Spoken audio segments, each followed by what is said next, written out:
Good? Who feel real good? Real good. Feel real good. All right. Who love y'all in here? That's where it starts.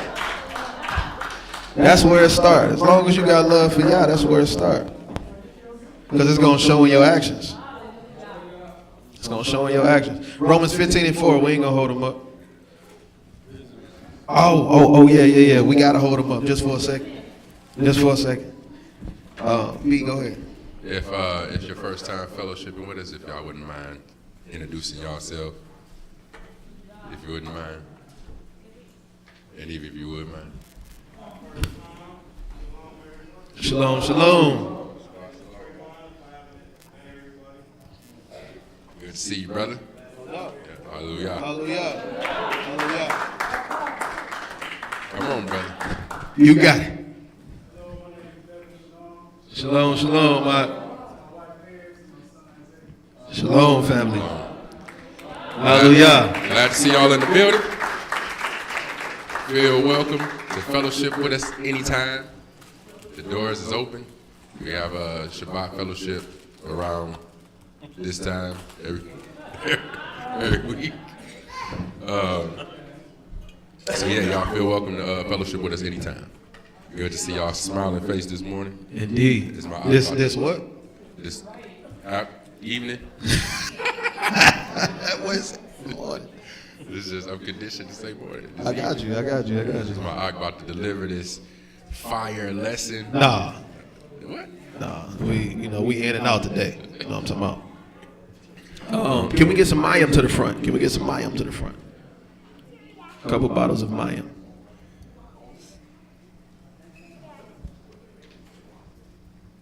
Thank you. Mem Sofit. That's what it is. Mem Yod. You said silent Mem? Oh, final Mem. Oh, that boy went back to the brew days. Told our sister. All right, so Romans 15:4.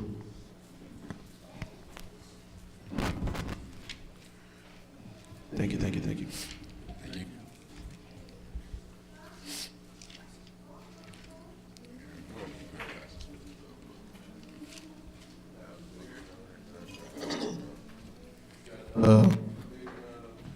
Bigger, that other Bible over there? No, this is small print for sure. Yeah, you got one with large print.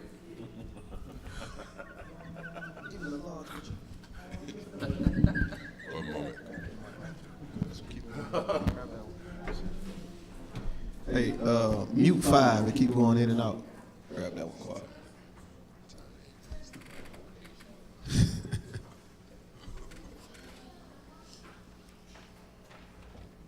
What's that one? 2. Yo.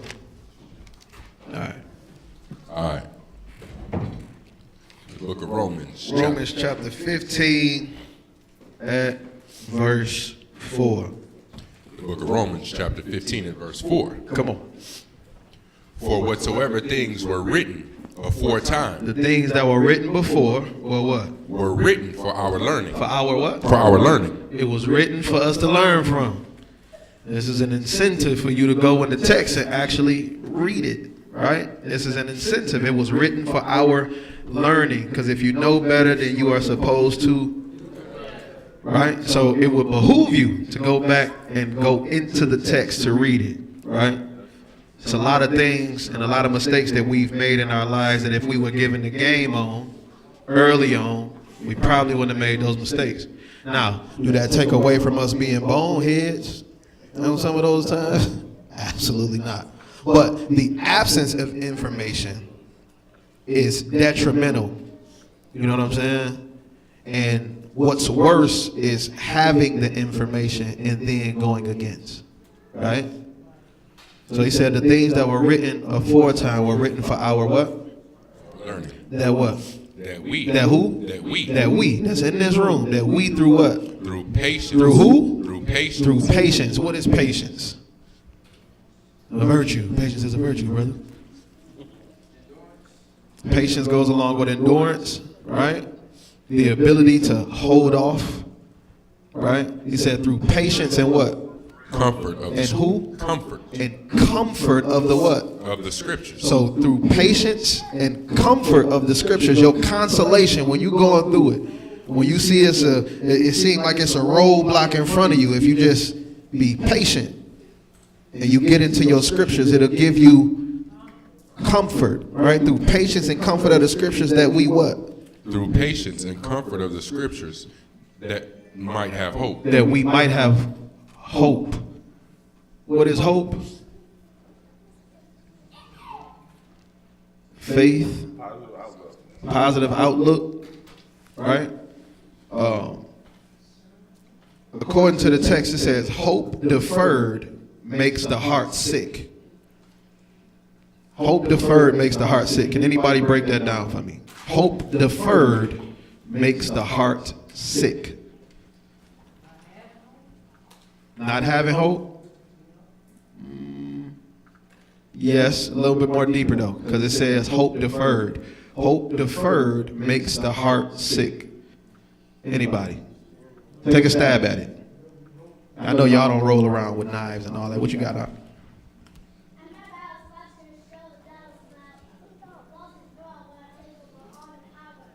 Yeah.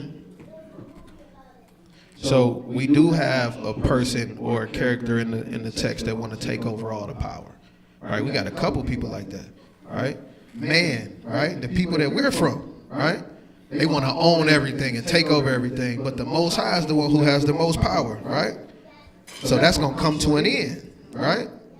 So we need to have hope in the fact that the Most High is going to reign over everything and restore order in the world, restore justice in the world, right? But what does it mean to defer hope? Anybody ever had a, oh, go ahead. If it's taking too long for you to get what you're waiting on, you get discouraged. If it takes too long to get what you're hoping for, you get discouraged, okay? Sad, your heart is I like that. heavy. What you got, Marcus?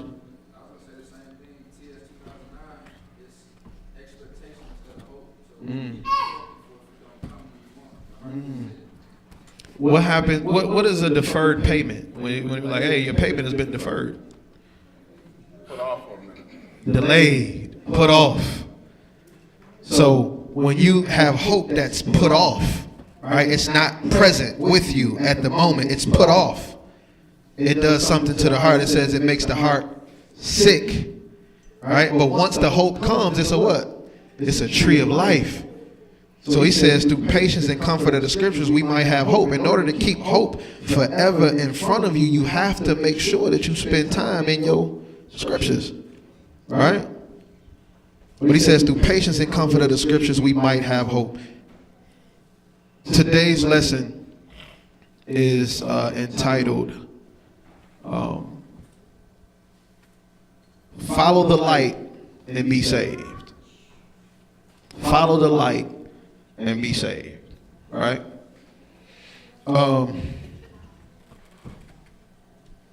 When children are in the dark, all right, they have no, sometimes they feel like they don't have a safety net in the dark. What's the first thing they want to do? Turn on the light. Whatever's in the room in the dark is still going to be in the room in the light, eh? But what did the light do for them? It gave them comfort that they can see that there's nothing there. Right? Or in the presence of darkness, they would, the child, well, I know about this because my kids do it all the time, right? When they're afraid of the dark, they come and run in my room. My room dark too. But what's the difference between their room and my room? I'm in there. Right, that protection, you know what I'm saying? And, you know, for y'all parents who got kids that's 3, 4, 5, 6, 7, you know, you wake up all, crook in your back. You don't realize why until you look over. Sometimes you don't feel them getting in the bed, but your body just start to adjust. Like, what? Oh, that's why. Right? But there's safety in light. Right? Things that are looked at as evil are associated with darkness. Right? One thing that my son was afraid of for a long time was the video Thriller. Right? And anytime it was dark, his thought process is, here come Mike. You know what I'm saying? It's associated with the dark. The saying goes, everything that's done in the dark does what? It comes to the light, because the end all be all for everything is what?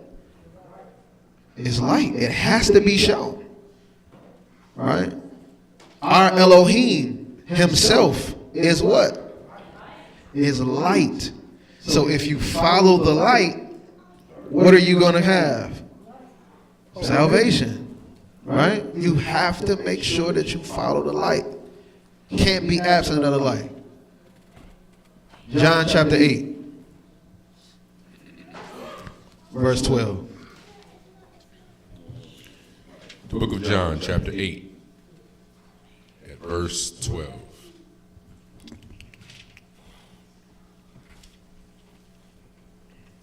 Then spake Yeshua again unto them, saying, I am the light of the world. He said what? I am the light of the world. Who is this speaking? Yahushua HaMashiach. He says, I am the what? I am the light of the world. I am the light of the what? I am the light of the world. I am the light of the world.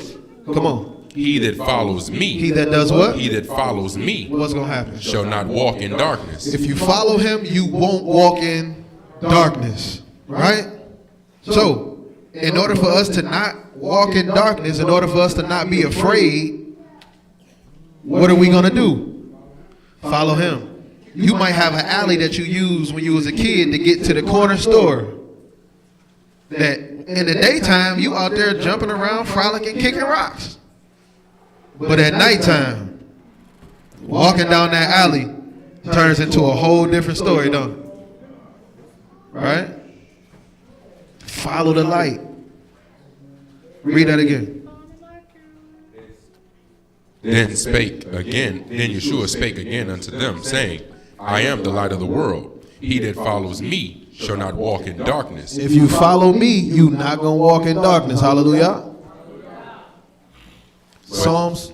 Oh, go ahead. Finish that out. But shall have the light. But shall have the what? The light. But shall have the light. If you follow me, you going to have the what? The light. Come on. Of life. The light of who? Life. The light of life. So now he's associating light with life. So absent of life is in turn an absence. An absence of light is in turn an absence of life. Right? So we don't want to be in that spot. John chapter 1 and verse 5.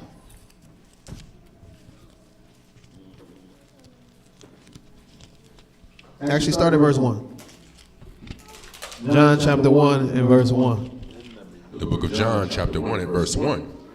In the beginning was the Word, and the Word was with Elohim. The Word was what? Was with Elohim. The Word was with Elohim. Come on. And the Word was Elohim. Okay, so in the beginning, the Word was with Elohim, right? But what was the Word itself? The Word was Elohim. Come on. The same was in the beginning with Elohim. The same was in the beginning, who? With Elohim. So the Word and Elohim, or the Word and God itself, are being used synonymously. Do y'all see that? So we have the Most High, and we have Word that's associated with Elohim that was in the beginning with Elohim. So how many entities is he naming right here? How many say one? How many say two? Read that again. In the beginning was the Word. In the beginning was the what? The Word. And the Word was with Elohim. Okay, the Word was what? With Elohim. And the Word was Elohim. all right, so in the beginning was the Word, and the Word was what? was with Elohim. So is this two or is this one? Well, don't the Most High got a word? Ain't his word with him? Are you separate from the words that you say? But let's see what he's trying to lay out here. He says, in the beginning was the word, and the word was with Elohim, and the word was what? Was Elohim. The word was Elohim. Read. The same was in the beginning with Elohim. The same was in the beginning, who? With Elohim. With Elohim. So we still at, some people say one, some people say two, right? Okay, let's keep reading. All things. Who? All things. Were what? Were made by him. And without him was not anything made. so everything was made by him. Was nothing made outside of him, correct? Read. That was made. In him was life. In who? In him was life. Come on. And the life was the light of men. Look at that light and that life again, right? That light was the what? Was the light of men. In him was life, and the life was the light of men. They go that light again being synonymous with life. Read. And the light shines in the He darkness. said, and the light does what? The light shines in the darkness. Come on. And the darkness comprehended it not. Y'all need to keep that in your minds. It said the light shines in the darkness, but the darkness can't comprehend it. Keep that in your mind. Read. There was a man sent from Elohim. There's a man sent from who? Sent from Elohim, whose name was John. The same came for a witness. The same came for what? For a witness. The same came for a witness to what? To bear witness of the light. To bear witness of the who? Of the light. Of the who? Of the light. Well, wasn't the light and Elohim made synonymous? So if the Most High himself was only there himself, how could John bear witness of him if we know John's story? Who was John supposed to be? Who was John supposed to bear witness of? The Messiah. What did he just tell us in John chapter 8? He told you that I am the light, right?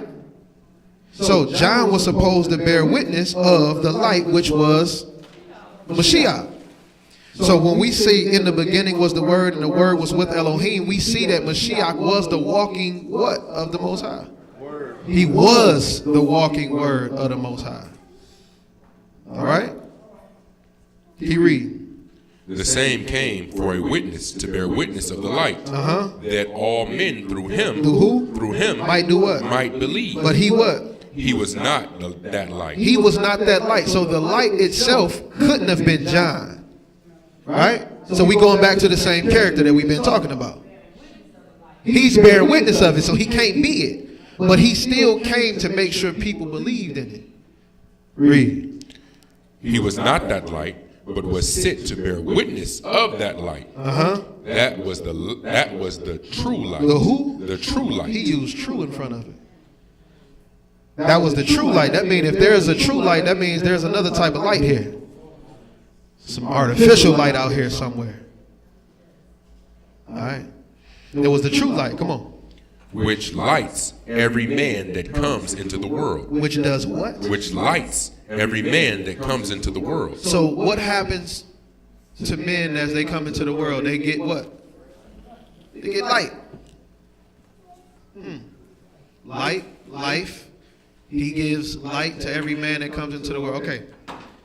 Just keep that in mind. Psalms 27:1. So Mashiach done told us he was the light of the world. Follow him and you will never walk in darkness. Psalms 27:1. This is one of y'all favorite songs. The book of Psalms, chapter 27 and verse 1. Psalms 27:1.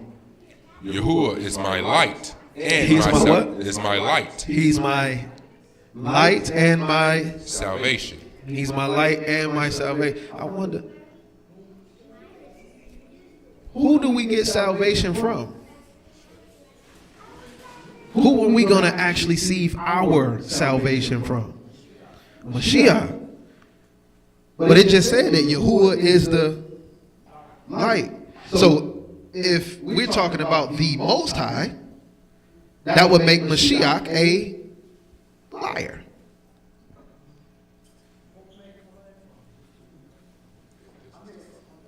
if Mashiach told you that he's the light, and in the book of Psalms, the Most High says he is the light, because remember, Mashiach said, this says that Mashiach was the true light, right? So when it says Yahuwah is your light and your salvation, who is it actually showing you a picture of? It's showing you Mashiach, right?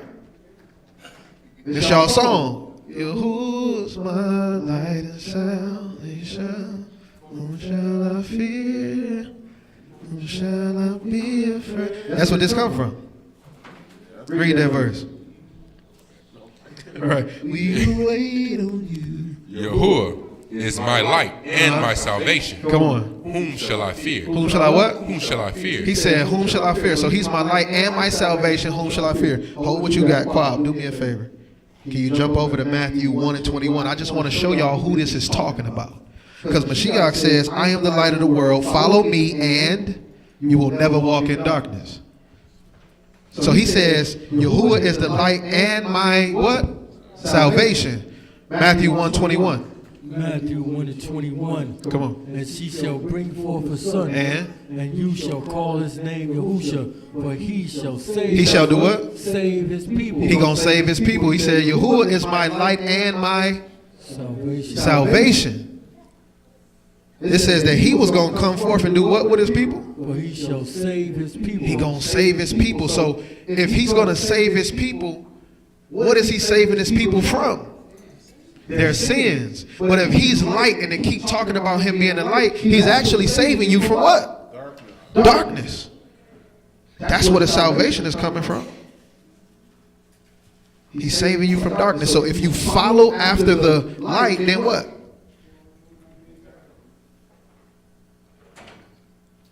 Those that are in darkness can't even comprehend the light. They won't even know that it's the light around them. So they won't know who to follow or what to follow. Y'all follow me? Read what you got, B. Yahuwah is my light and my salvation.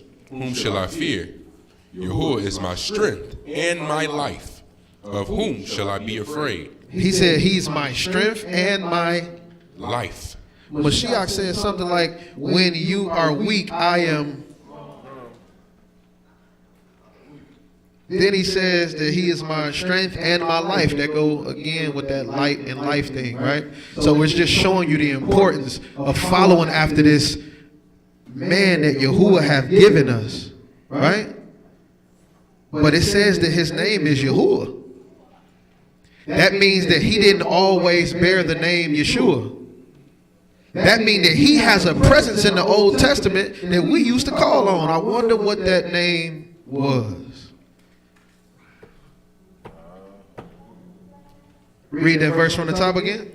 Yahuwah is my light. He said what? Yahuwah is my light. His name was called Yahuwah in the heavens. Again, I'm just laying something out for y'all to understand what we about to get into. Right? According to Exodus 23 and 20, the man says what? Go ahead and grab that real quick.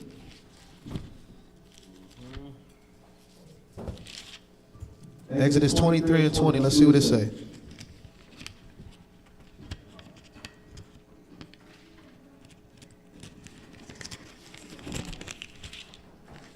The book of Exodus, chapter 23, and verse 20. Come on. Behold, I send a Malachim before you. I send a messenger before you. It say angel, but it's a messenger, right? I send a messenger before you, and what? To keep you in the way. To do what? To keep you in the way. Mashiach came and told you, I am the way, the truth, and the... Read. Keep you in the way. Come on. And to bring you into the place which I have prepared. Salvation. Hallelujah. Read on. Beware of him. Do what? Beware of him. Come on. And obey his voice. And do what? Obey his voice. John chapter 10 told you that his sheep do what? Hear his voice. Come on. Provoke him not. Don't do what? Provoke him not. Don't provoke him. Read. For he will not pardon your transgressions. He won't what? He will not pardon your transgressions. You provoke him. Now remember, he's a long-suffering man. Long-suffering Elohim. So if he actually gets provoked, it says that he won't do what? Pardon your transgressions. Read on. For what? my name is in him. My what? My name is in him. My name is in him. So the same name that we called the Most High, the Father, is the same name that we called his Son. Some of us just didn't know who we was dealing with. But all in all, he has always been the light. You understand what I'm saying? When the children of Israel left out of Egypt, there was a fire that led them by night. What did they use fire for? They used it for light. They used it for protection. It said he was in a pillar of a cloud in the what? Why do you think he was in the pillar of the cloud? What y'all think was in that cloud? Anybody know? His esteem. They call that Shekinah, right? Anybody know what his esteem is? We'll get to it. We'll get to it. Go ahead. Verse 22. But if you shall indeed obey his voice. But if you do what? Obey his voice. Then what? And do all that I speak. And do all that who? That I speak. That who speak? That I speak. So obey his voice, but do what? That I speak. This is two different things here, right? Two different. This one talking to you about another. Can y'all see that? Read. Then I will be an enemy unto your enemies, And an adversary unto your adversaries. so if you do what this man say, if you follow after this man, I'm going to be the enemy to your enemies, an adversary to your adversaries. You won't have to fight them battles, I'll fight them for you. But you have to make sure that you're following after the light. Genesis chapter 1 and verse 1.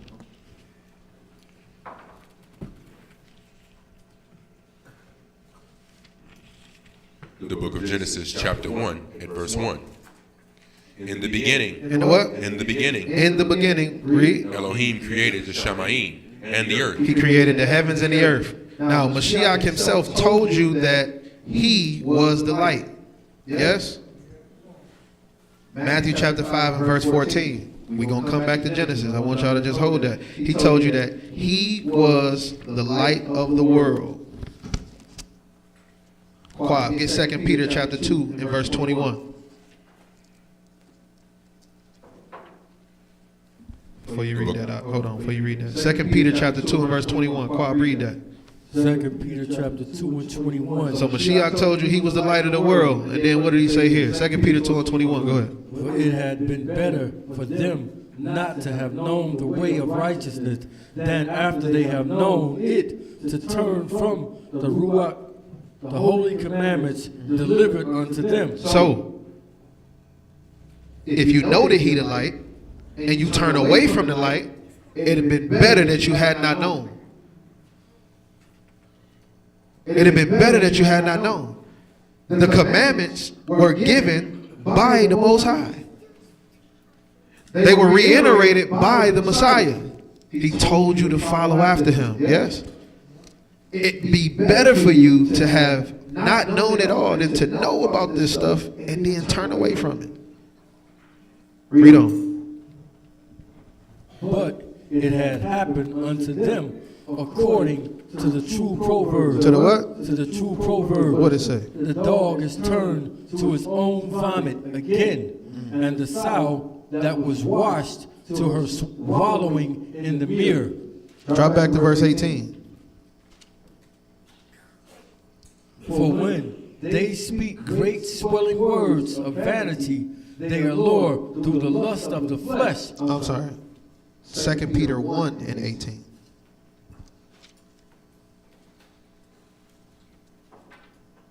Second Peter 1.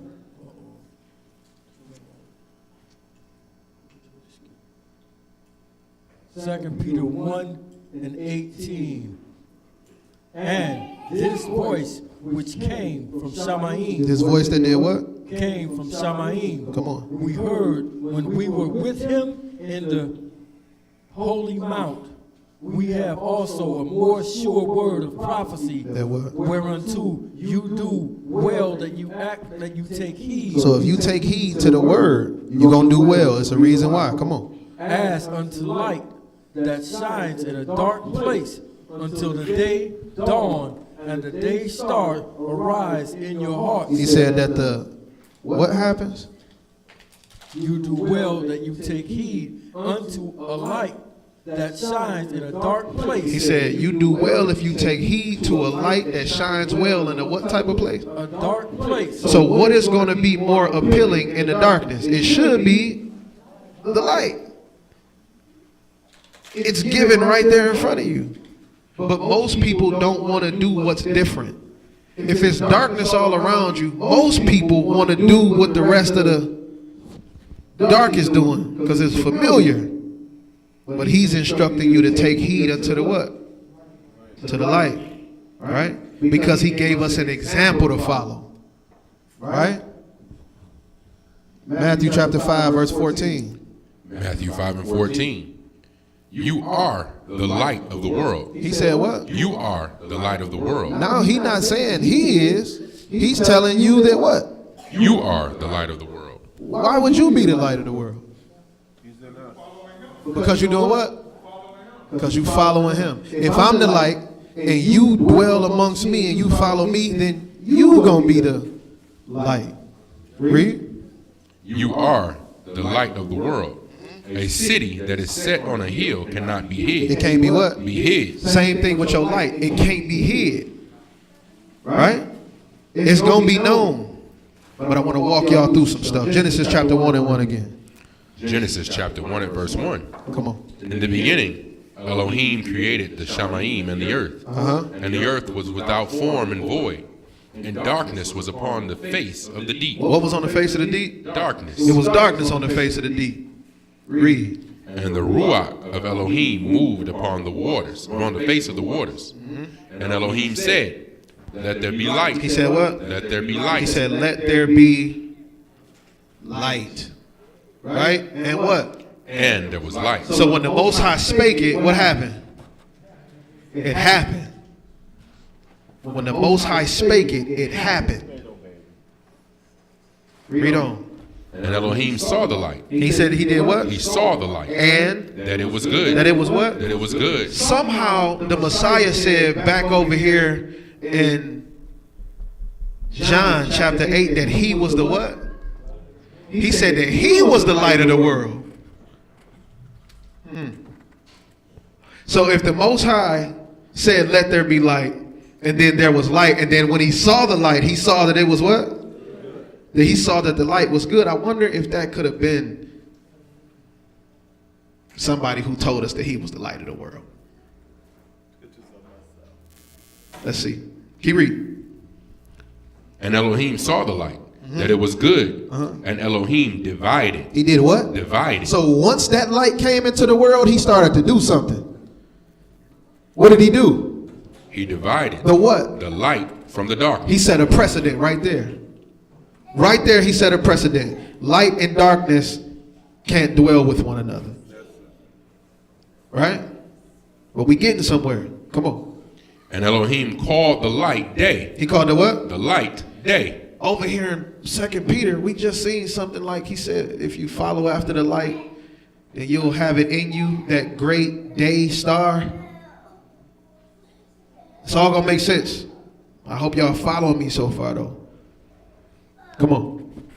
And Elohim called the light day, and the darkness he called night. Come on. And the evening and the morning were the first day. It was what day? The first day. It was the first day.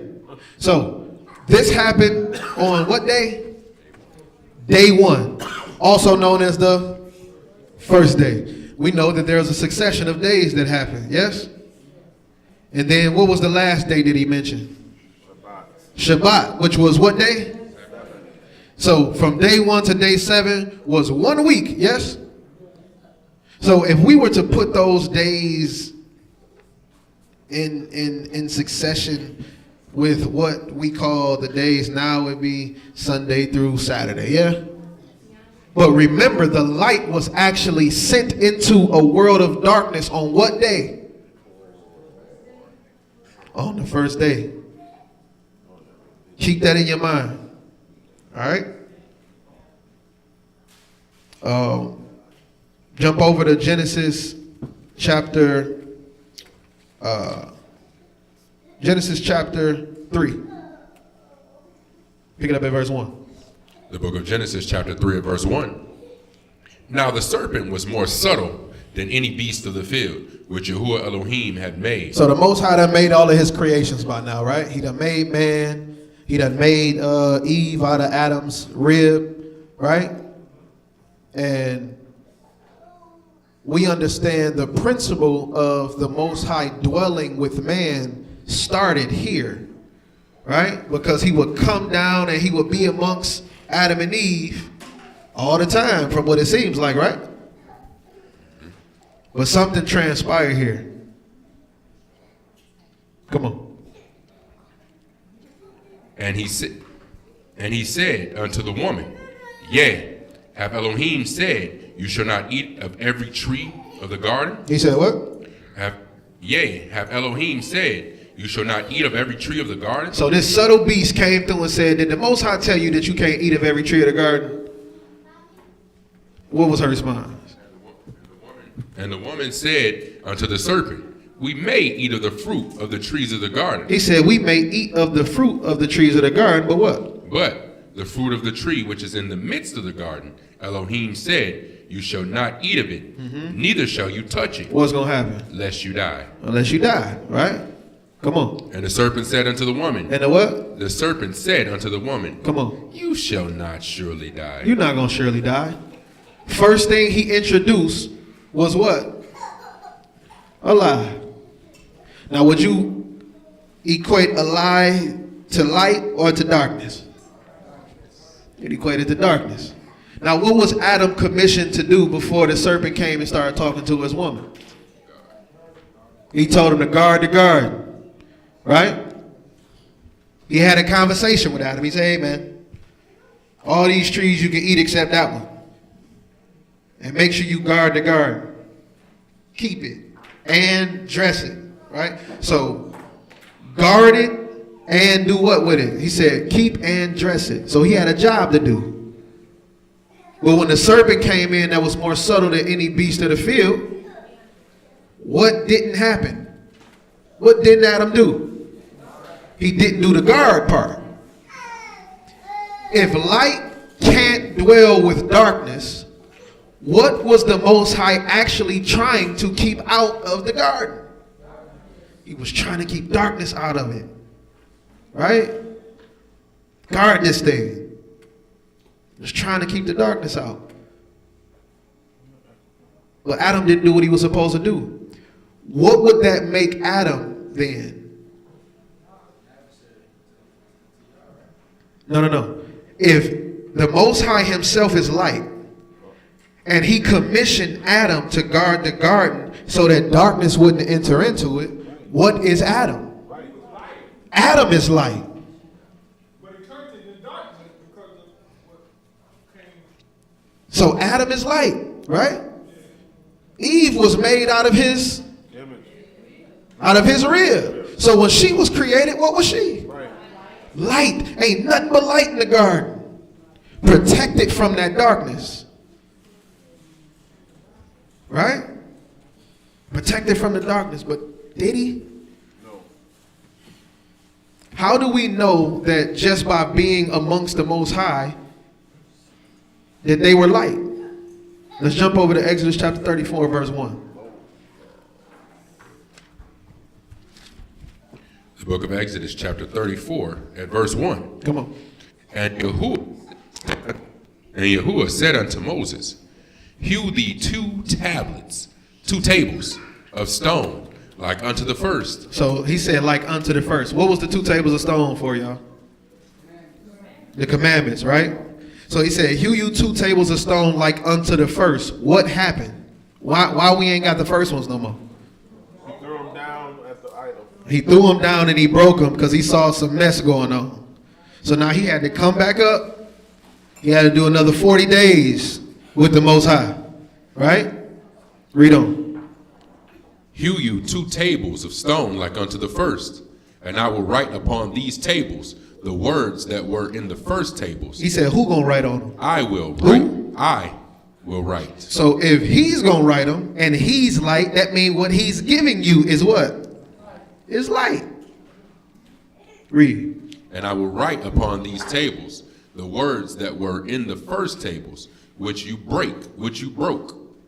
And be ready in the morning, and come up in the morning unto Mount Sinai, and present yourself there to me in the top of the mountain. He said, come on up there, present yourself up to me in the top of the mountain. Right? That means I'm going to actually be there. Read on. And no man shall come up with you. Don't let nobody come up here with you. Right? Now, did Moses let somebody come up there with him? No. What if Moses was all the way up there and then somebody came up there afterwards? Would Moses still get in trouble? Absolutely. Right? So what did Moses do? Who did he keep at the bottom of that mountain? Joshua. Don't let nobody come up here. Right? Read on. And no man shall come up with you, neither let any man be seen throughout all the mount, neither let the flocks nor herds feed before the mount. Don't let nothing come up here. Why do y'all think that is? What is the Most High? He's light. All right. He said, don't let nobody come up here. Come on. And he hewed the 2 tables of stone, like unto the first. And Moses rose up early in the morning, and went up unto Mount Sinai, as Yahuwah had commanded, and took in his hand the 2 tables of stone. And Yahuwah descended in the cloud. Yahuwah did what? Descended in the cloud. So remember I asked y'all what was inside of that cloud leading the children of Israel by day? What was it? It was Yahuwah, right? But what is he? He's light. So why does he have to be in the cloud? What is the Most High known as, y'all? A consuming fire. So what happens to those that are around him that are unclean or not worthy of his presence? They're going to burn. So in order for me to protect what I have, in order for me to protect what I've established through my word, if I'm going to lead them, I cannot show them what? I can't show them me. So he came down in a what? Came down in the cloud to cover his esteem, to cover his light. Read on. And Yahuwah descended in the cloud and stood with him there. He did what? And stood with him there. He stood. Who's the last people you know of that stood with Yahuwah? Enoch. Who else? The boy said, boy, Enoch. Who else? You got Adam and Eve. You got Enoch, Abraham, right? Let's see something. That's the only person I know that's going to give somebody a nickname in the text like that. The boy called Enoch, that boy Enoch. Elijah? Well, that's after this part. That's after this. Go ahead and read. Matter of fact, drop down to verse 21. Verse 21. 6 days you shall work. So what is he giving them? He said 6 days you shall work, and what else? But on the 7th day you shall rest in earing time? In earing time. And in harvest you shall rest. So he's giving them what again? Commandments. Right? Read on. And you shall observe the feast of weeks, of the first fruits of wheat harvest, and the feast of the ingathering at the year's end. So again, just giving them commands. Drop down to verse 29. Verse 29. And it came to pass, when Moses came down from Mount Sinai, with the 2 tables of the testimony. He said when he came down with the 2 tables of testimony, he came down from the mountain, from being up there with the Most High for how many days? 40 days. And what happened to him? Read. And it came to pass, when Moses came down from Mount Sinai with the 2 tables of testimony in Moses' hand, when he came down from the mount, that Moses wist not that the skin of his face shone while he talked with The them. skin of his face did what? Shone When while he he did talked with what? them. So he talking to them, and Moses' face is doing what? It's shining. Coming from being with the Most High for how many days? So imagine just being in his presence and dealing with him made his face to shine. What do y'all think Adam and Eve was? This was just his face after 40 days. Adam and Eve were in front of the man, and it said that they were naked. We know that Moses had clothes on, right? But his face shone. So what do you think Adam and Eve were in his presence at all times? They were nothing but what? Nothing but light. Y'all with me? Let's go back to Genesis chapter 3.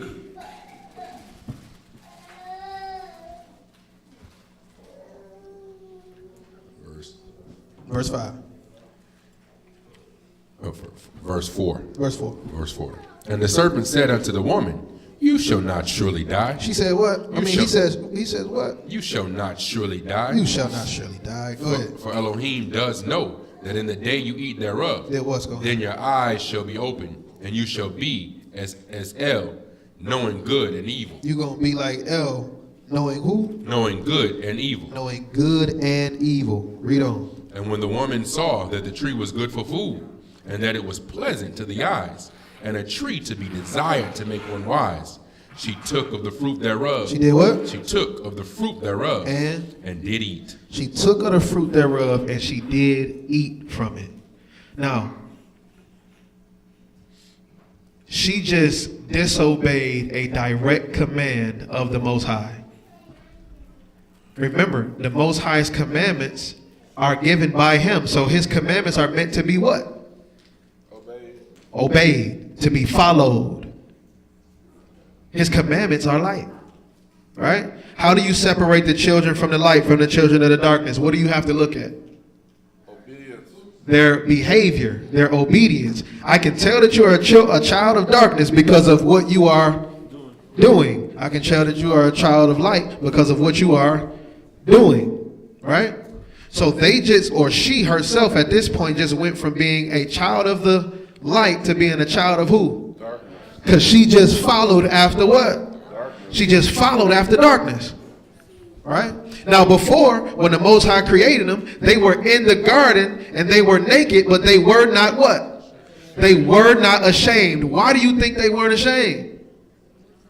They were light. Because it was what? What about the no darkness though? What was happening? They only saw light. They only saw the light. Remember, Moses' face shone. It was shining when he was up there with him for 40 days. What do you think Adam and Eve's bodies look like? Nothing but exuding light. So when they looked down, when they looked around, what did they see? Light. They saw light. This is a reason for them not to be ashamed, because the light was their what? Covering. That was their covering.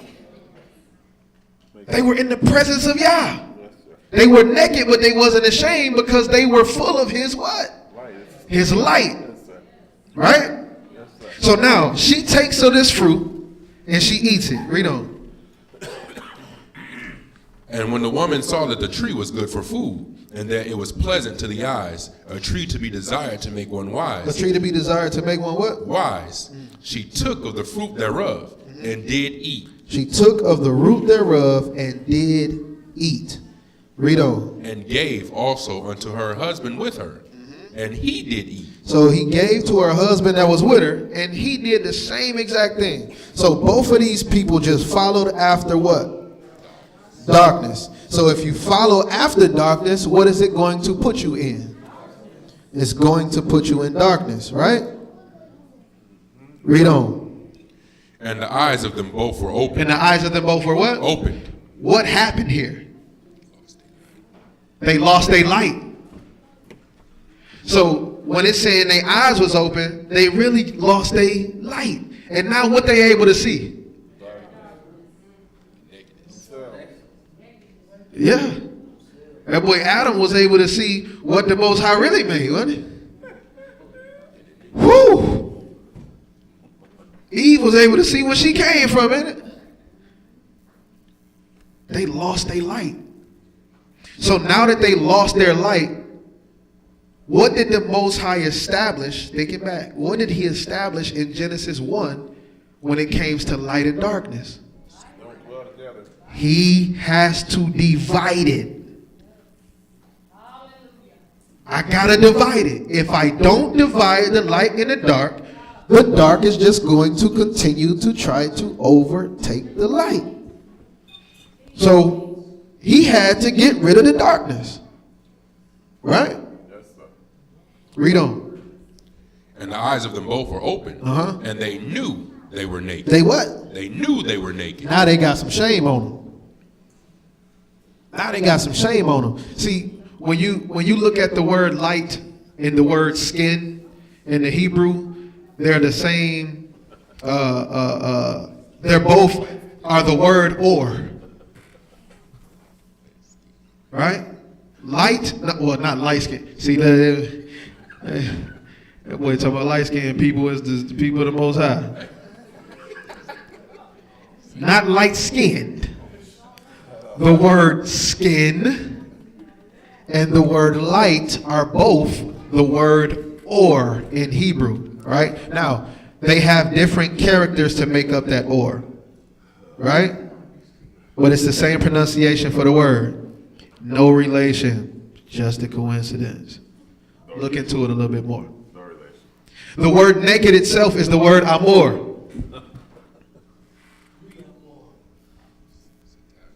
It's Italian, amor. Right? The word amor, right?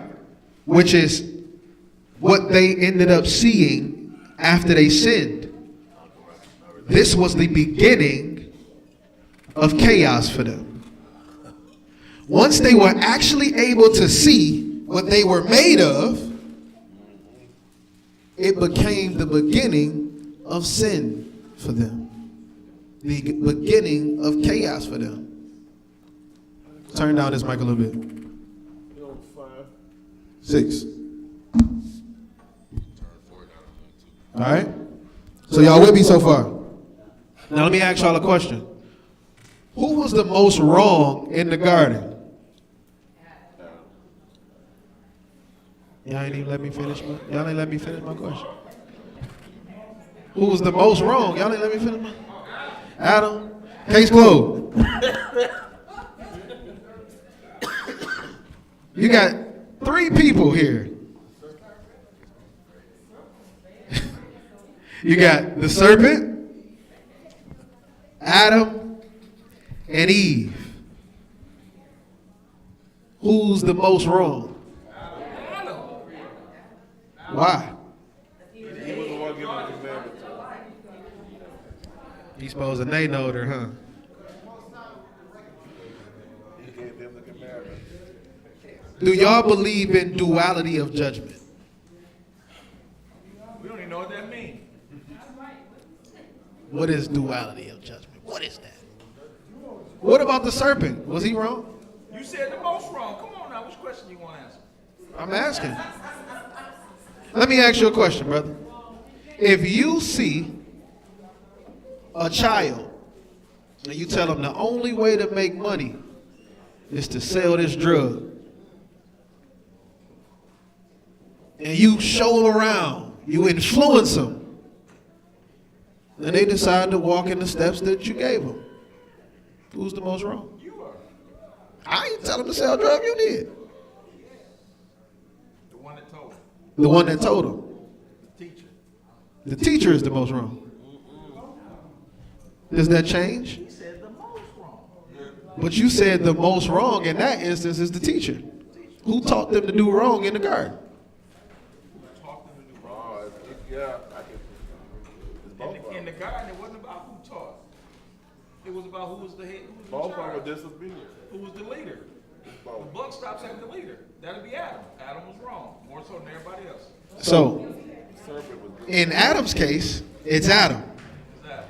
But in the case with the drug dealer showing the kid, it's the drug dealer. Okay, go ahead. Just a question.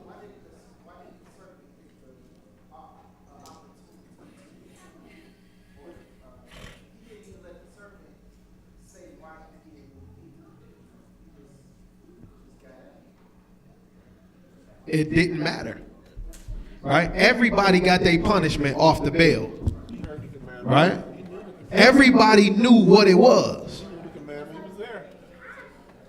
According to the text, it says that Eve got beguiled. Now, is the Bible a lie?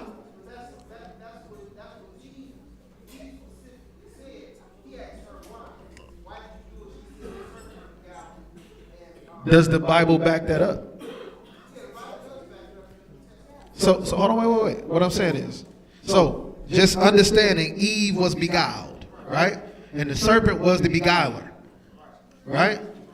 He knew that if he got at her, that what was going to happen? She was going to get at him, right? Okay, go ahead, ask your question.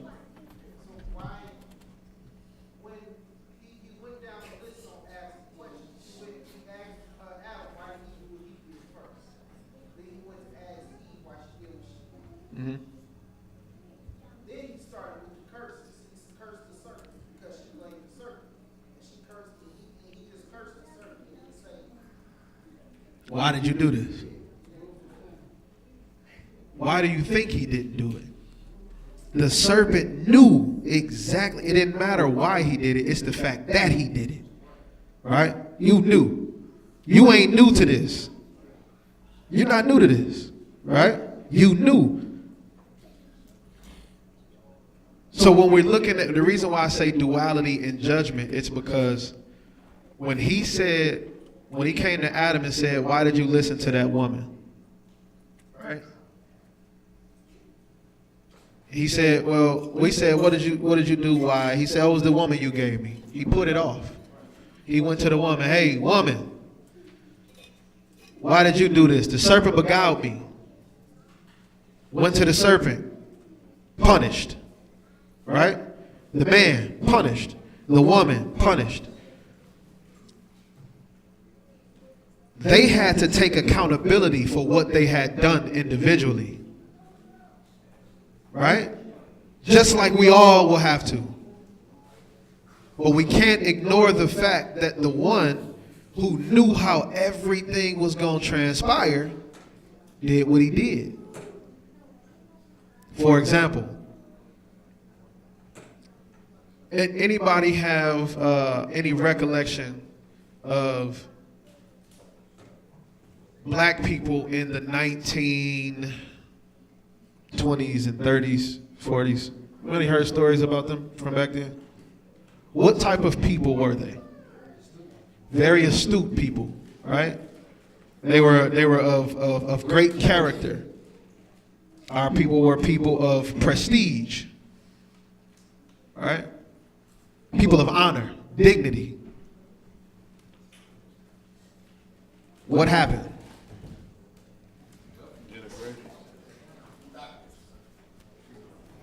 Said the government. Will anybody actually know what happened, like the turn of that age? Anybody know what happened? What happened in the turn of that age? So black people in the 20s, 30s, 40s, very astute people. They were very studious. They were seeking education. They were rich for the most part, right? Or even if they weren't, they dealt with racism, but guess what they did? They still were able to prevail over, right? What happened? Jim Crow? Okay.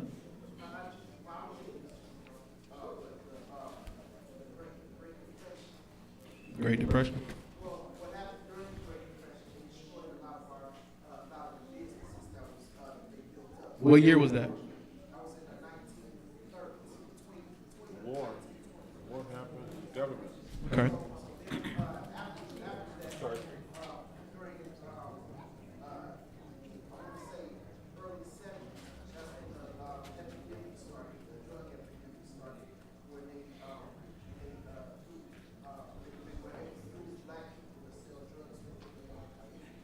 Okay.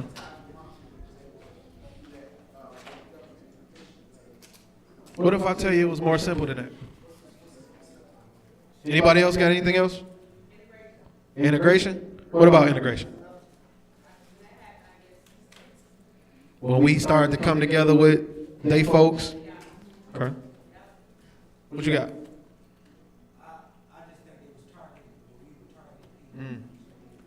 We were targeted people.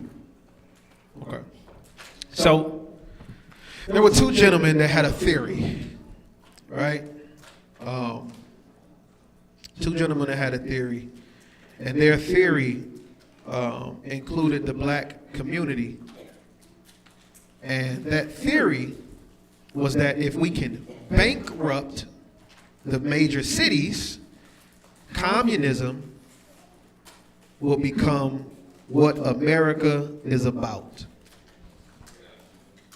Right? So they use the black community as a catalyst for this. And they introduced it through the welfare system. All right.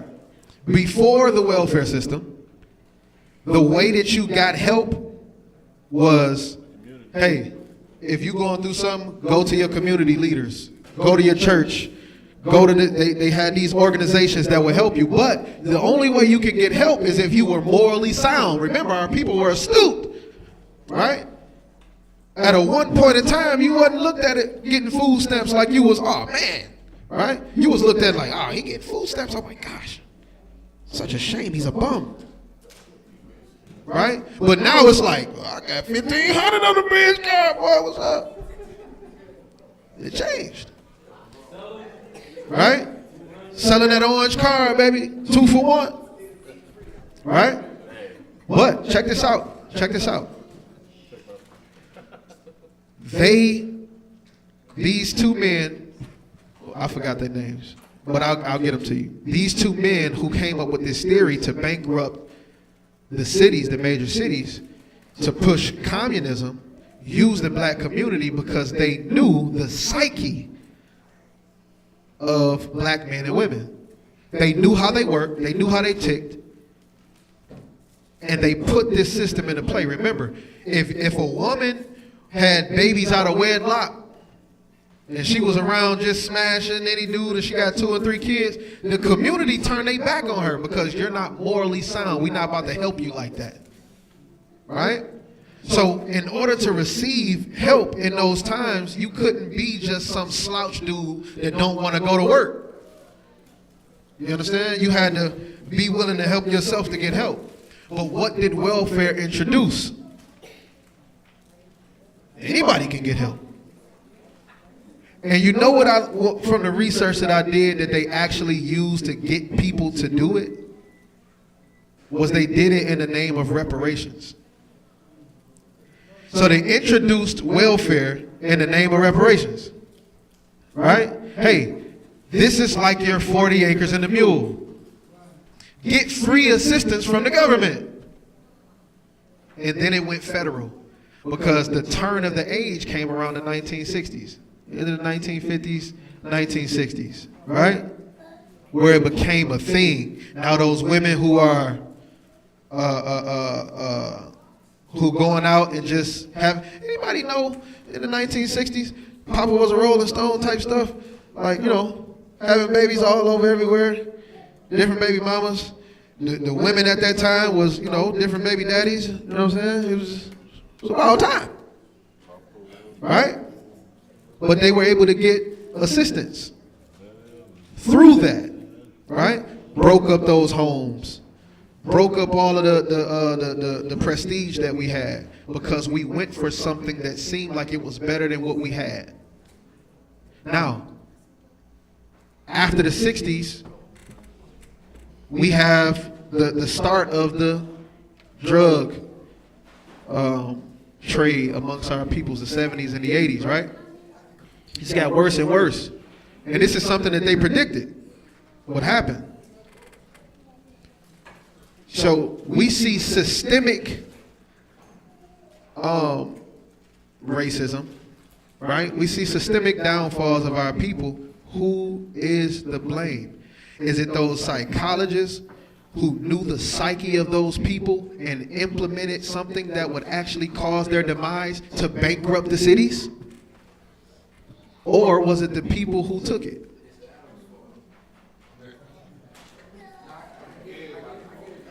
Say it again. Who just said that? It's everybody's fault. Everybody's fault. Them using the black community to push their agenda, knowing the psyche of the black man, and the black man falling for it. Everybody's to blame. So the judgment had to be passed down in a dual way. The serpent was given his punishment, how he was given his punishment. Man was given his punishment, how he was given his punishment. Woman was given a punishment, how they was given a punishment. But the thing was, everybody had to get away from the Most High. Everybody got to go. Because now I have amongst me a bunch of darkness while I'm light. Right? Everybody is to blame. So for those people that be like, oh man, the devil did this and the devil put this in my face, and stop. Because me being on the outside looking in with the black community, looking at the 40s and 50s and 60s, I can say, wow, systemically, they were pushed into this. Right? But I can also say, man, we were stupid for taking it. I can't be the person that say, oh man, they tricked me when I know I'm doing wrong. You get what I'm saying?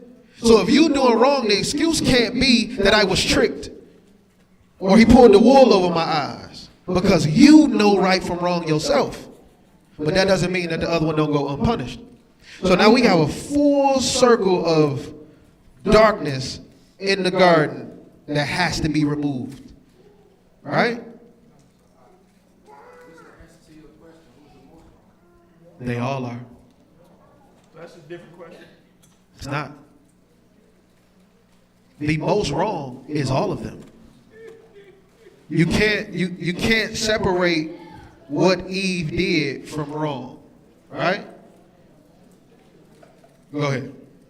So when you said all, so ideally I always grew up or like reading into it thinking that in Genesis 2:15, because he said it took the man, like he gave that direct order to the man directly. So I always looked at him as the most wrong because he got it direct.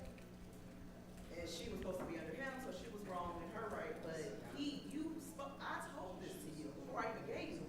And you still did it. So that kind of shows a lot of that still goes on today. We talk about street stuff. We talk about it's a lot of men that made a move, chasing a woman or whatever the case. They knew they wasn't supposed to make the move, and they did it anyway. So it's like the cycle in the scripture that's saying the woman will rule over the man, because they still kind of it's that way where it's falling for the same thing again. You knew better, but you allowed yourself to do that. So I used to say, well, hey, Adam was wrong. He got the direct. He was the direct source. Did Eve get the same one? Did Eve get the same commandment? Oh, I mean, in the scripture it said, and he took the man. This is before Eve was even in the picture. Agreed. Who did he speak to? Who did the serpent speak to? What did she say out of her mouth? She said who? Did she know right from wrong? In so much that she quoted.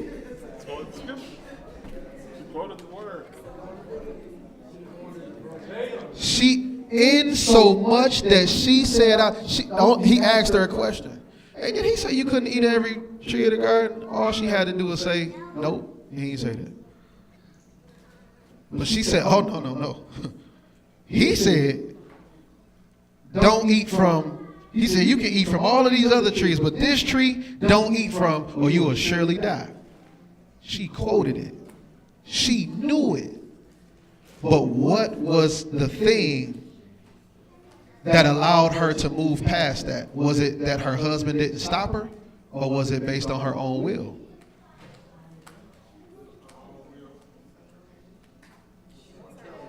It was her own will. But does that change that Adam was supposed to step in and kill it?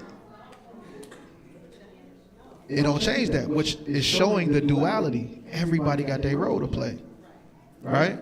So would Adam have been wrong for letting her eat it? And then he like, look, man, I ain't got nothing to do with her. She did that. It's the woman you came. What if he just allowed her to eat it, or she just ate it, and he like, look, I ain't doing that. The Most High told me what he told me. Right? She had already did it. I gotta do the right thing. The point is, every scenario that we give, there's another scenario to say what the other should have done. Every single one. Right? Is the woman the most wrong because she's the one who entertained the conversation and she went and got the fruit for herself on her own? Or is it the man for listening to his woman? He shouldn't have never listened to her. Adam should have never let the dude in the garden. But he in there. Everybody has a role to play in this. This is the reason why nobody can actually pass judgment. All right? Go ahead. Wouldn't that be the same as saying the Most High should have said he can't stop that? No. Because Adam can't force Eve not to take it. If she wants to take it, she wants to take it. Uh-huh. The Most High can't force Adam. He can, but he didn't. And he wasn't wrong for not doing it. Because he already told him, don't do it. But what did he do? He let him do it. Where was Adam at when she did it? He was right there.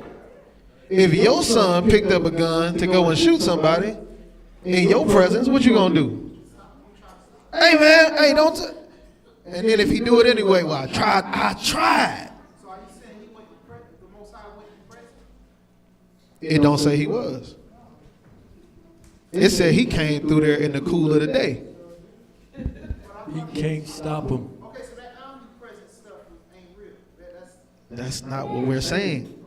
You can't stop him. If he stops him, then Adam's free will has been taken over. That's what I'm saying. So if Adam would have stopped her, say he wouldn't have took from the fruit. He already told her that she shouldn't have did it. Like that scenario we gave earlier. If Adam wouldn't have stopped Eve, He was standing right there with her.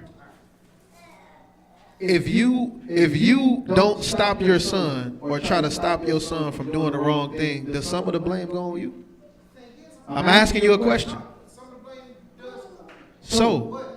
So if that's the case, the only thing that's being switched here is a son and a wife.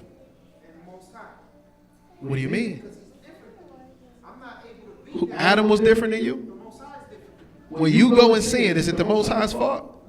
No. Neither was it Adam's fault for her sin. Right, that's what I'm saying. We saying that already. It wasn't his fault. But he still should have done something. He was in her presence.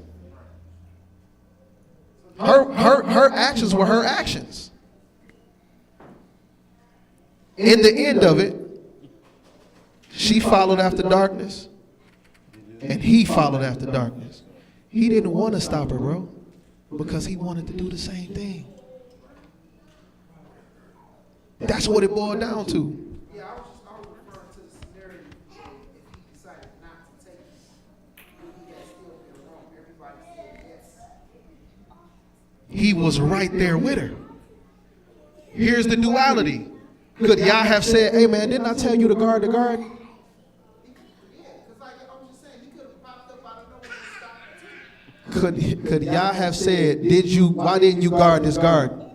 You've been standing there with her the whole time. You supposed to be guarding this thing. Could he have said that to Adam? Even though he didn't take it, could he still have said that to him? What was his commandment to Adam? Dress it and keep it. That word keep is what? It's guard. So did he go against the commandment? Either way. Right? The fact of the matter is, all of them are in darkness. So because all of them are in darkness, here we have the fall of man. We are in a position where we have to play catch up and reconcile those differences. Somebody Google the word reconcile. Real quick.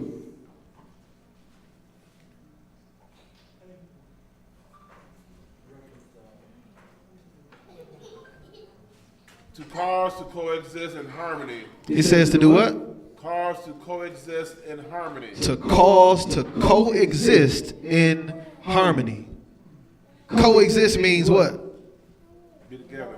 Live together. In what? In harmony. What we are trying to do is get back to the point where we're living and coexisting with the Most High in harmony. Because the fall of man caused us to actually be divided from him. Right? When we went dark, the only thing that can bring you back to him is the light. And the man told you that I am the what of the world? Light of the world. The light of the world. Right? And he is the life of men. So in order for you to gain that life and that light, you have to follow him. Right? All right. Let's jump over to 1 Corinthians chapter 2, verse 14.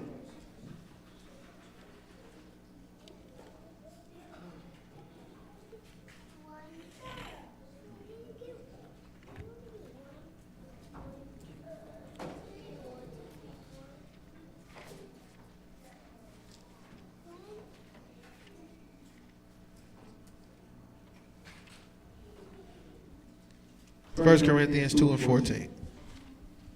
The book of 1 Corinthians, excuse me, chapter 2 and verse 14. But the natural man receives not the things of the Ruach. It said the what? The natural man receives not the things of the Ruach of Why? Elohim, for they are foolishness. For they are what? For they are foolishness unto him. So the things of the Ruach are foolishness to a natural man. When did men go natural? Fall of Adam. Right?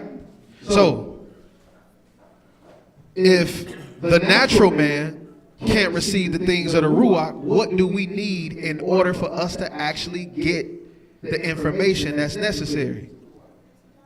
John 14:15.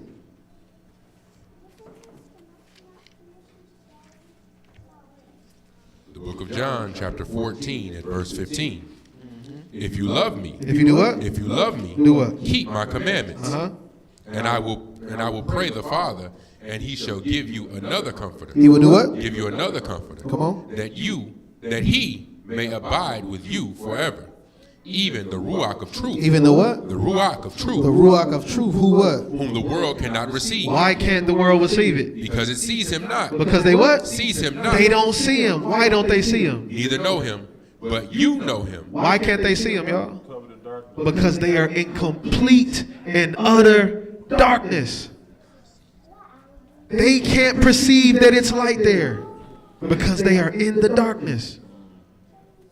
It says that the natural man can't comprehend the things of the Ruach.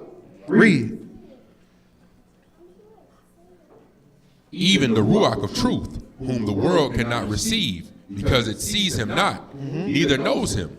But you know him. But you what? But you know him. Come on. For he dwells with you. He does what? He dwells with you. Uh-huh. And shall be in you. It shall be where? In you. On you. In you. Where? In you. Adam and Eve had light on them. But their fall showed that it wasn't no light. Now he's bringing the Ruach HaKodesh so the light can be in you so it won't cause you to fall. Read on. I will not leave you comfortless. Uh-huh. I will come to you. Yet a little while, and the world sees me no more. He said they what? The world sees me no more. Why were they able to see him when he was there? What was he? He was a natural man. Flesh and blood. Why wouldn't the world be able to see him after this? They don't have the spirit of light. Because they don't have the Ruach of light in them. Drop down to verse 26. Verse 26. But the Comforter, which is the Ruach HaKodesh, whom the Father will send in my name. In what? In my name. Read. He shall teach you all things. He shall do what? He shall teach you all things. So now if you got the Ruach HaKodesh, it's going to do what with you? give you that information. It's going to lead you to what? The light. No man that has flesh and blood can enter into the kingdom of Elohim. Because the flesh and blood is only a producer of flesh and blood. But the Ruach HaKodesh is a producer of what? It's a producer of light. And the only way we're going to be able to dwell with light is if we are light. So the important thing for you to do is be figuring out how you can get this Ruach HaKodesh, or else how not to lose it. Right? Read on. And bring all things to your remembrance. He's going to bring all things to what? To your remembrance. Come on. Whatsoever I have said unto you, peace I leave with you, my peace I give unto you, not as the world gives, give I unto you. Let not your heart be troubled. So let not your what? Let not your heart be troubled. Come on. Neither let it be afraid. You have heard now, I said unto you, I go away and come again unto you. He said, I come again unto who? Unto you. He told them just before this, when I leave, the world ain't going to see me again. But he said, I'm coming back to you. Why? Because they are going to have the light. Right? Jump back to John chapter 8.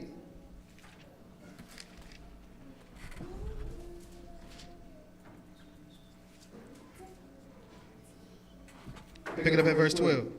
John 8:12. Then spake Yeshua again unto them, saying, I am the light of the world. He that follows me shall not walk in darkness, but shall have the light of life. The Pharisees therefore said unto him, You bear record of yourself, your record is not true. Yeshua answered and said unto them, Though I bear record of myself, yet my record is true. For I know where I came, I know when I came, and where I go. But you cannot tell where I come or where I go. You judge after the flesh, I judge no man.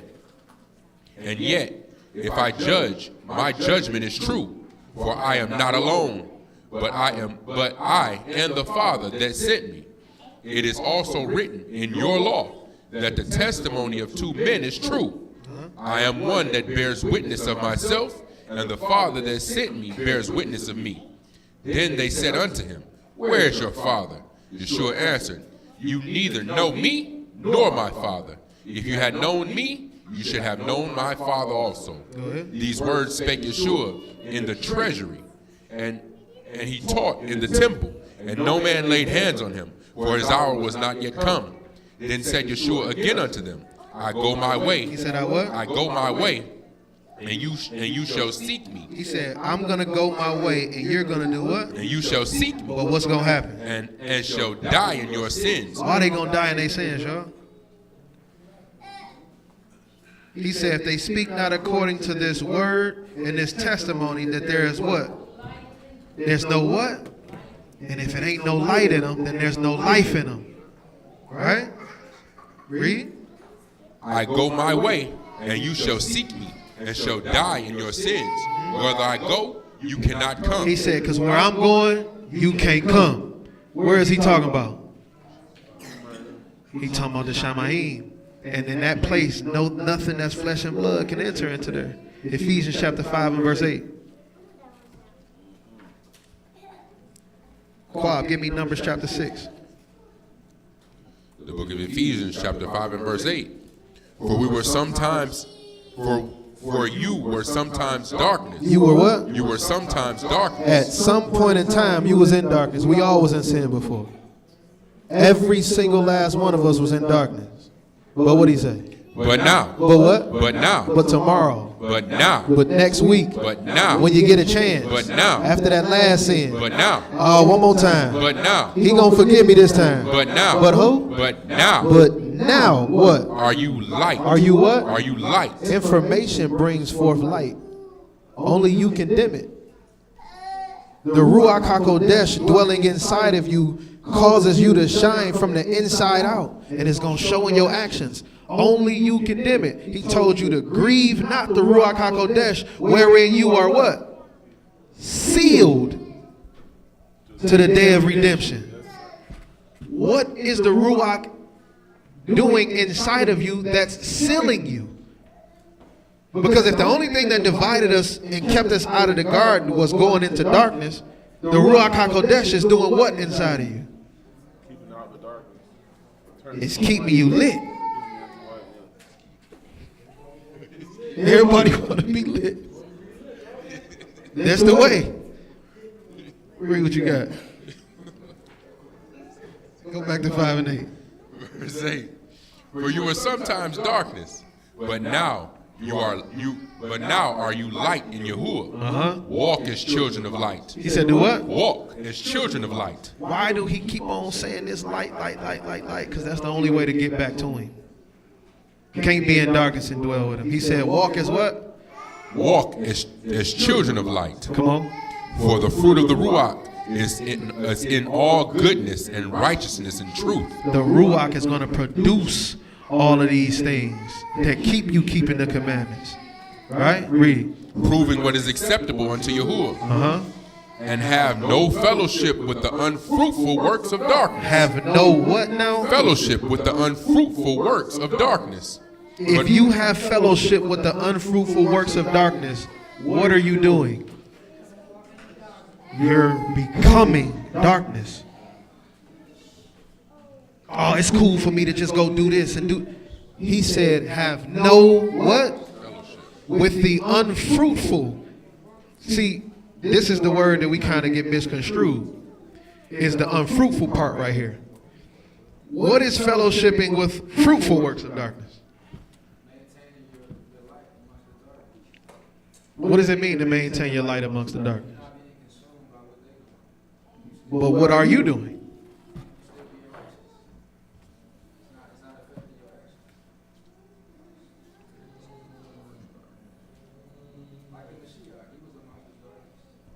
But what was he doing? He was doing what? Imagine being in a room full of people and the lights is off. And you walk in here like, man, it's too dark in here. You turn the lights on. Man, what is you doing? Come on, man, you can't be doing that. What did he come to do? He came to expose the darkness for what it was and bring the light, right? He said, if I had not came, you still had cloak for your sin. What is cloak? cover. A cover. He said, had not came, you would have had cloak for your sin, but now that I'm here, you don't have no more cloak. The point is to come up out of the darkness by any means necessary. And that don't include you going back to the darkness and being amongst the darkness and dealing with the darkness in a way that don't promote light.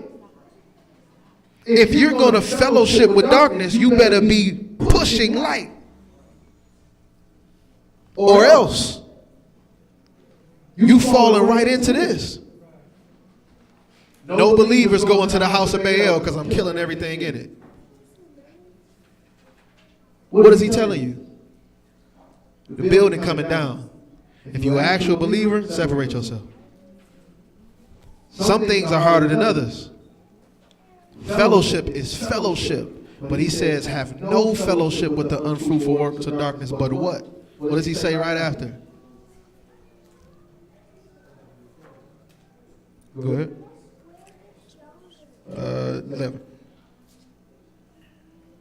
But rather reprove them. But rather do what? But rather reprove them. Rather reprove them. If you're going to be in fellowship with unfruitful works of darkness, the only business that you have to be there is to reprove it. Adam showed you that being right next to the Most High doesn't stop you from being able to be overtaken by darkness. Eve showed you that even if you got the word of the Most High in your mouth and you reciting it, it don't stop you from being able to be overtaken by darkness. It don't matter if you say that I'm a Hebrew and I know the word and I know it does not matter. You can still be overtaken by darkness. It can actually happen. We're talking about the creation of the Most High from the beginning. Adam himself, who was able to see this man, behold him, feel his love, feel his warmth, have his light on him, he still was overtaken by darkness. So when you see this in the text and it says, have no fellowship with the unfruitful works of darkness, it's not saying that for no reason. Because sooner rather than later, you're going to look just like what you're around. You're going to look just like what you're around. And nobody's going to be able to tell the difference. See, when men have daughters, and you know that she's trying to date somebody that's a thug and got people after him, he sell drugs and this and that, what's the first thing that man gonna say? What's that father gonna say to that daughter? I don't want you dating him. Matter of fact, stay. Why? Why? Because you're gonna get overtaken by this. What if somebody's shooting at him and hit you? What if he got dope on him? Hey, hold up. You ain't gonna get no time. Just hold up. I'ma stick beside him.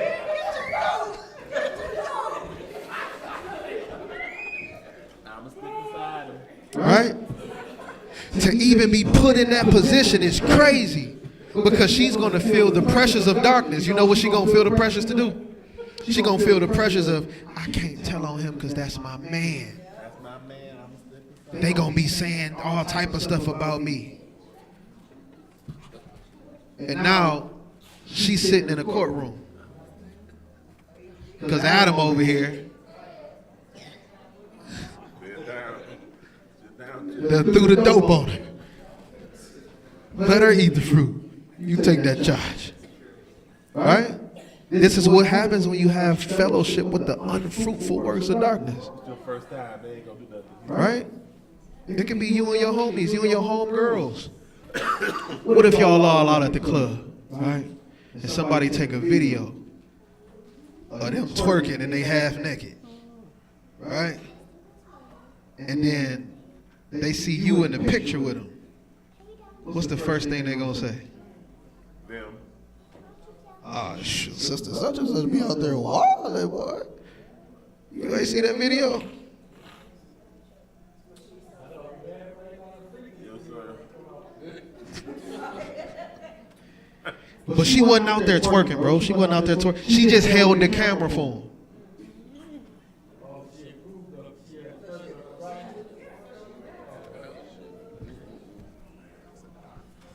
I hear you. There's again, y'all, just unfruitful works of darkness and fellowshipping with him. It's going to look like what it is. Right? What if you hang out with somebody and they don't cause you to stumble, but they're a non-believer, but they don't.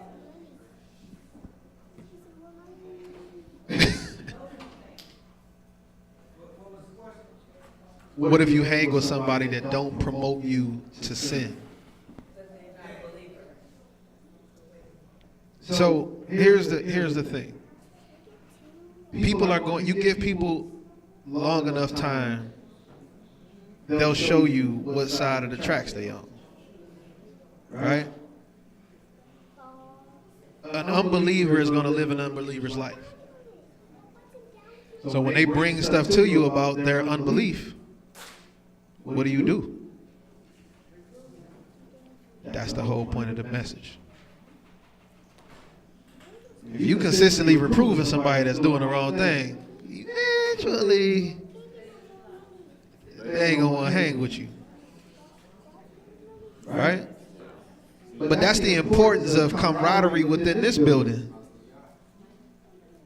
Because I won't have to have this friend and that friend over there, this friend and that friend over there, if I can actually go to the people that's inside of here for me to deal with.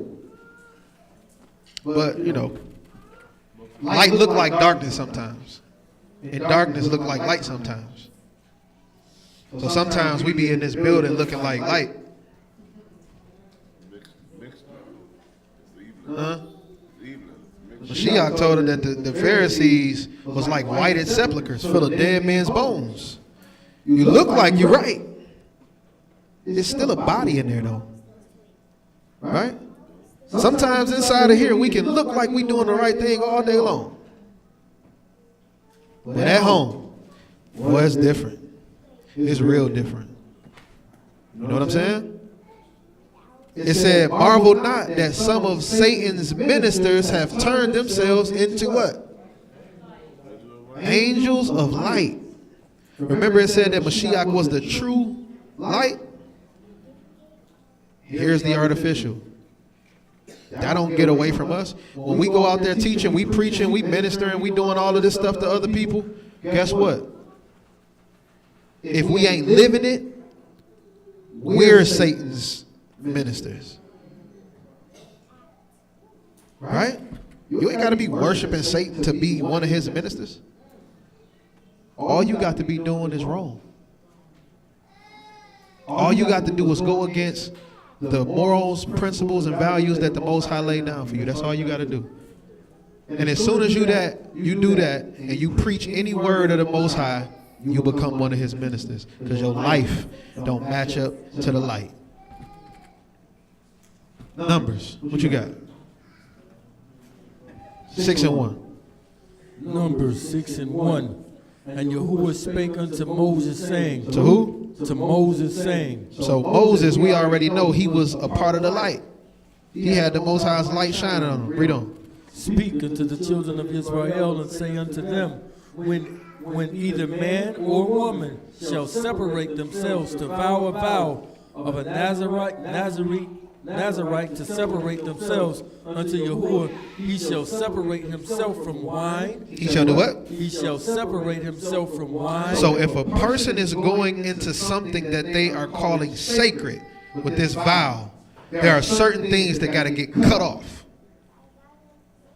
You understand? Is drinking wine a sin? Is it wrong? No. But he said if they taking this vow, then what? He shall separate himself from wine and Hennessy and stuff like that, and shall drink no vinegar or wine or vinegar or strong drink. What version do you got? The Mellow 2000. There has to be a separation. If you claim this walk, I'm not telling you that you separate from wine. I'm using this as an example. You understand what I'm saying? When you're walking in this walk, there are certain things that just have to be cut off, even if it's not wrong. You be the one who dictate and decide. You know what's going on with you.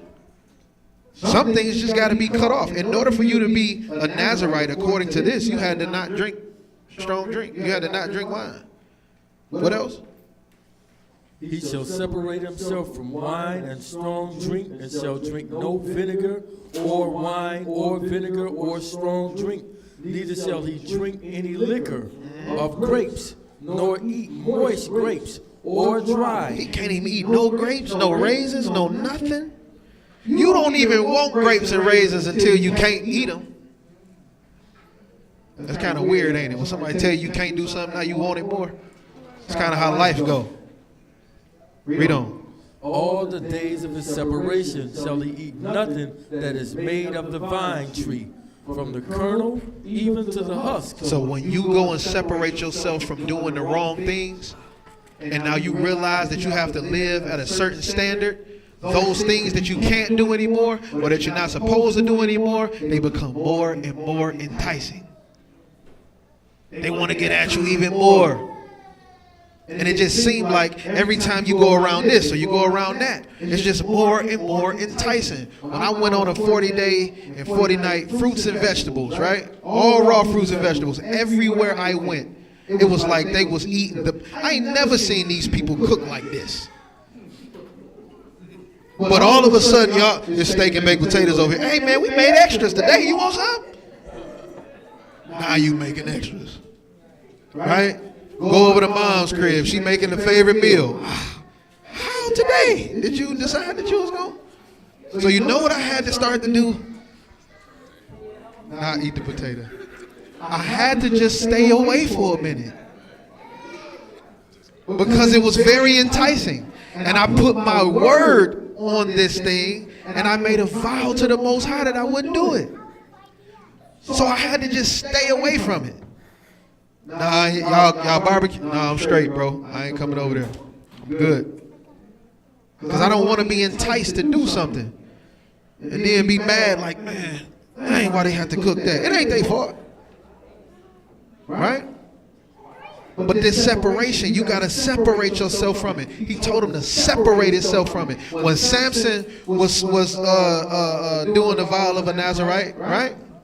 And he found himself in a vineyard.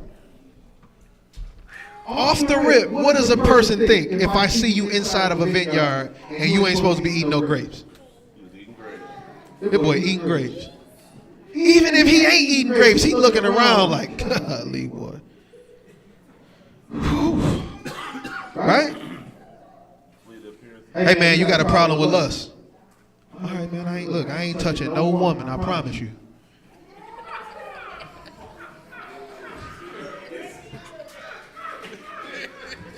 That boy find himself in one of them shake joints. Introducing.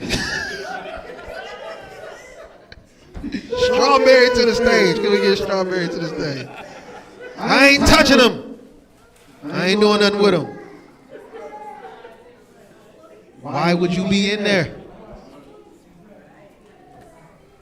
Separate yourself. It's necessary for your own good. He says, follow me and you won't be in darkness. It says the law is a lamp unto my feet. That means that he's leading you in the way of righteousness. Right? Drop down to verse, what verse you was at right there? Verse 5. Go ahead and finish that out. All the days of the vow of his separation, there shall no razor come upon his head. Oh, no, you good there. You good there. Drop down to about verse 22. And Yahuwah spake unto Moses, saying, Speak unto Aaron. Speak unto who? Aaron and unto his sons. Saying what? Saying on this wise. This is what you tell them to tell them. Saying what? On this wise you shall increase the children of Israel. You shall do what? Increase the children of Israel. So he told Moses to tell Aaron and his sons to tell this to the children of Israel. Y'all following me? So Aaron them got to deliver a message. And what is this message? Yahuwah increase you and keep you. Yahuwah make his face shine upon you. He make his what? His face shine upon you. So if the Most High makes his face shine upon the children of Israel, they become the children of the light. Read. And be gracious unto you. And be what? And be gracious unto you. Come on. Yahuwah lift up his countenance. He lift up his what? His countenance. Come on. Upon you and give you shalom. Come on. And they shall put my name upon the children of Israel. And this is what's going to do what? He told him, Aaron and his sons, to put the name of Yahuwah on the children of Israel. Right? Read. And I will bless them. And I will do what? Bless them. Now, let me ask y'all a question. Moses, who has already been seen to be a light, has been instructed to go and tell Aaron and his sons to tell the people, the Most High gonna shine his face on y'all. The Most High is gonna bless you. The Most High is gonna do this and do that for you.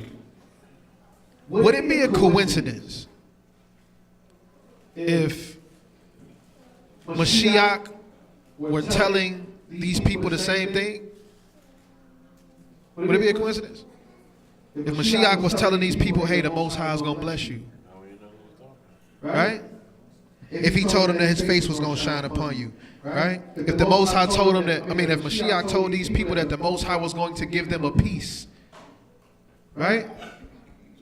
The apostle said that he's going to give you a peace that surpasses all. What does Aaron's name mean?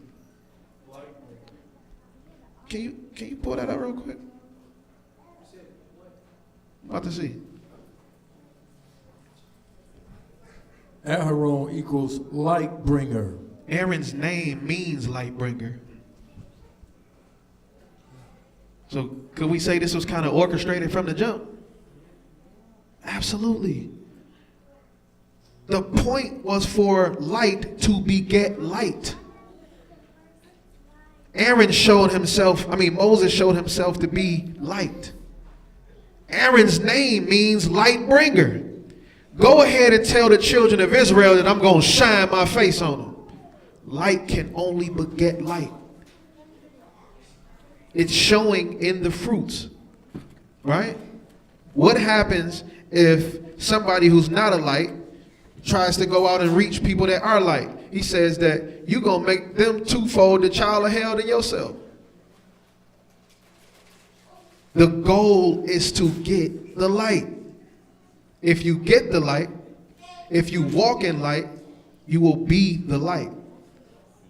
That way you're going to be able to enjoy Yahuwah Elohim. John chapter 8 verse 12, we almost done.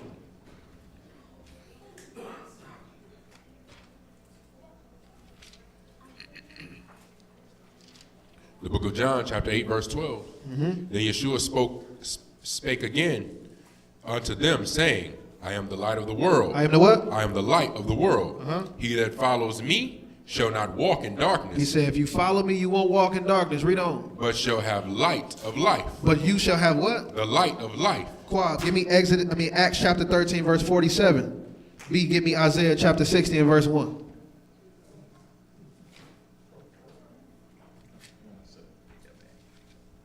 Acts chapter 13 and 47. For so hath Yahuwah commanded us, saying, He commanded us saying what? I have set thee to be a light. I have done what? I have set you to be a light of the Gentiles. So now he's put you in position to do what? Now you got to be a light. Your light has to benefit somebody else. That's how it worked. Aaron was a light bringer. He had to be the mouthpiece of Moses so the people can hear. Right? Light begets light. He said, be what? That thou shouldest be for salvation unto the ends of the earth. And when the Gentiles heard this, they were glad. They were what? They were glad. Now these people have an opportunity to be a part of the light. Isaiah chapter 60 and verse 1. The book of Isaiah, chapter 60 and verse 1. Arise, shine, for your light is come. He said, arise and do what? Shine. Because what? For your light is come. We have a salvation that's near. And it's nearer than when these people actually told it to us. It said the light has come. Read. And the esteem of Yahuwah is risen upon you. Is what? Is risen upon you. Psalms 37 and 5. Psalms 37 and 5. Commit thy ways unto Yahuwah. Trust also in him. He said, commit your ways to Yahuwah and trust in him. Give me Matthew 5 and 5. 5 and 15. He said, commit your ways to Yahuwah. What does this mean? What does it mean to commit your ways? Dedicate your life. A commitment is something that a lot of people run from. Commitment don't just take the initial. See, everybody can do the initial. See, you can get married, right? And initially, it's bliss. Initially, it ain't nothing but hugs and kisses. But they say at the 2 to 3 year mark, stuff that's settling start to get rocky. 2 to 3 years? 2 to 3 years in. You know what I mean? A couple of days? Well, now I can't lie. These days have been sped up. No. Oh, okay. This is an accelerator. Remember this microwave I got times. you. So the stuff now is kind of just faster. But they say the 2 year mark is one of those marks where between 2 and 3 years is where a lot of divorce happens nowadays. Right? So they say if you get over 2 years, then you're going to be married for a while. But then they get to the year 7. Year 7 becomes something that's, right? Then they say when you get to year 10, you be kind of like, man, this is good. We cool again. Wow. Then they say about year 17, 18, you hate each other. Yeah. But if you get past year 17, 18, you got one more year mark that they say people divorce on. And that's year 25. 25 years in. You done lived a life with somebody. And you just become two different people. We grew apart. We got separate rooms. I wasn't even sleeping in that room with him no more. I ain't even want nothing to do with him, man. Was it because you wanted somebody else? No, I just didn't want him. Right? But if you make it past 25, you in it for the long haul. You can hate each other from a distance and still love on each other at the same time. But commitment is commitment, which lets you know it don't matter how many years you got in. There's another mile marker that'll tell you people get divorced at this time. Make sure you stay true to your commitments. In order to be light, you have to do those things that are conducive to shy away darkness. The brothers was just talking outside about when you arguing with your partner, right? And y'all stay mad at each other for 3 and 4 days, a week at a time. Ain't nobody talking to one another. You're tripping on one another. You anticipating. What'd you say, Qual? You like, I can't wait. When she say this, watch. Right? Or she be like, I can't wait till he bring this up. Yeah, that stuff happened a year ago. Yeah. He gonna get it today. Right? And you holding on to it. And it make you not say 2 words to each other. When you coming in the door from work, you used to get the, hey babe, how you doing? Y'all into it now. What up? You into it a little bit longer. Now you waiting at the door like, man, she ain't even gonna come in here. Now you got to go find her out. Hey, how you doing? You good? Yep. I'm fine. Right? You having all of these issues, not realizing that if you just do what you're supposed to do. What is it? Gotta get rid of your pride. A soft answer does what? Turns away wrath. Right? It worked. We don't want to follow that though. It worked. I'm weak. One thing I realized, y'all, I'm gonna tell y'all the truth. I don't mean to hold y'all so long. Look. For 2 and 3 hours, golly, man. I just had my 5th child, y'all, right? 5th baby, hallelujah, right?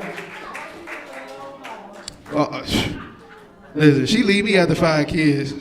Boy, she on her own. So, when we had our first child, I was at the point where I was like, look, I'm the man. She the woman, you change the diapers, you feed, you do this, you do that. You don't have to work, I go out to work. I go work, you do the rest. That's our even trade, you know what I'm saying? And it worked. It worked, 1 child, cool. Then we had another one the next year. Hey, I'm going to more work. You feed, you change, you do this, you do that. It worked. Baby number 3. Hey, I'm going for more work. You feed, hold on, Trav. It's 3 now. You got to come home and change a diaper or 2. Woman, I just came from a long day at work. You're talking about I got to change a diaper. You know what time I get home? Just change the baby before I get home. I'm tired. I'm tired too. My tired is more than your tired because I pay the bills. Right? Baby number 4. Hey man, Trav, I'm gonna leave you, dog, if you don't start helping me, bro. It just jumped up. It ain't even go. Baby, I need your help. It ain't. Hey, bro, I ain't gonna hold you. Yeah, this ain't gonna work out. You know what I'm saying? I'm like, what you mean? It ain't that deep. You know what I'm saying? The other two and three is they can get up and fix waffles now. They're on their own. You ain't even gotta do nothing with them while you doing this. Right? Baby number 5. It hit me. Well, the way that it hit me was this. We had a bet. If she had a boy, then I forget what the one side of the bet was. But if we had a girl, 2 weeks in a row, I had to change every diaper. Every single one. When I get home from work, 5 in the morning, whatever it is, I had to change every single diaper. I'm like, bet. I was convinced. I'm like, this is a boy. We went to the doctor, and we got 3 ultrasounds because they couldn't figure stuff out, right? I'm still like, man, it's a boy. I'm good. And the lady was like, oh, do you guys want to figure out what it is? We like, yeah. I'm looking. I'm like, I done seen ultrasounds 4 or 5 times by now. You know what I'm saying? Oh, that's a boy for sure. The lady said, oh, wait, it's a girl. Yay. The first thing I thought about was that bet. Right? But in my mind, I'm like, it's just changing the diaper. She's a newborn. You know what I'm saying? It ain't that bad. You know what I'm saying? It's white. When I say every diaper, I mean every diaper, y'all. And I'm a man of my word, so I can't just go out like no sucker. Like I done got off work late. You know what I'm saying? It's 3 in the morning. You know what I'm saying? I get up. I want to be like, hey, can you just change the bag? But I can't. You know what I'm saying? I done made this bet. I got to hold it down.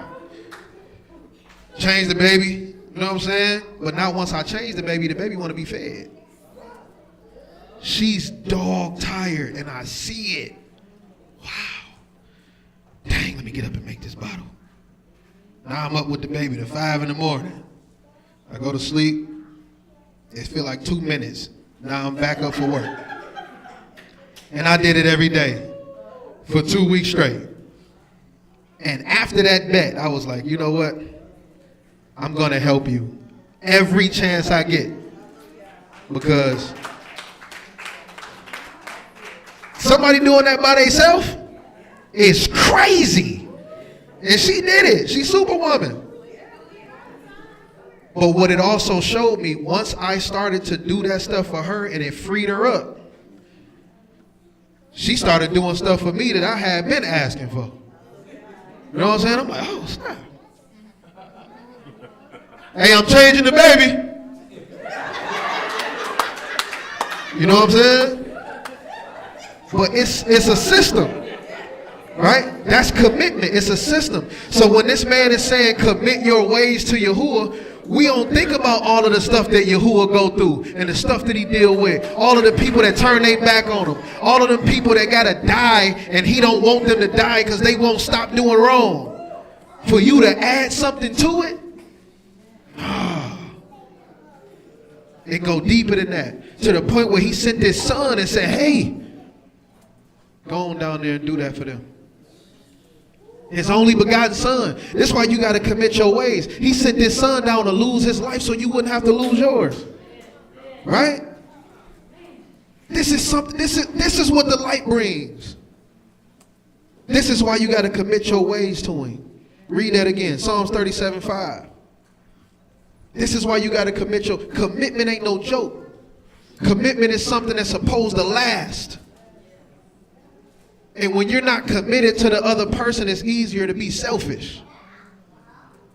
And I ain't saying that for the brothers to be like, oh man, that's kind of weak. No, screw weak. This is a system. And in order for the system to run, you got to kind of call audible sometimes. Right? If the Most High would have never sent down Mashiach to die, everybody would be dead. Nobody would be living in the Shamayim with him. nobody will be able to obtain that type of light.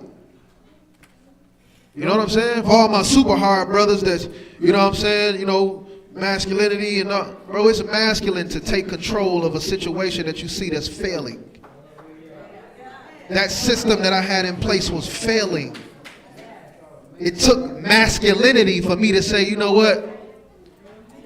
Let me grab the reins on this and put it back into control. Read what you got.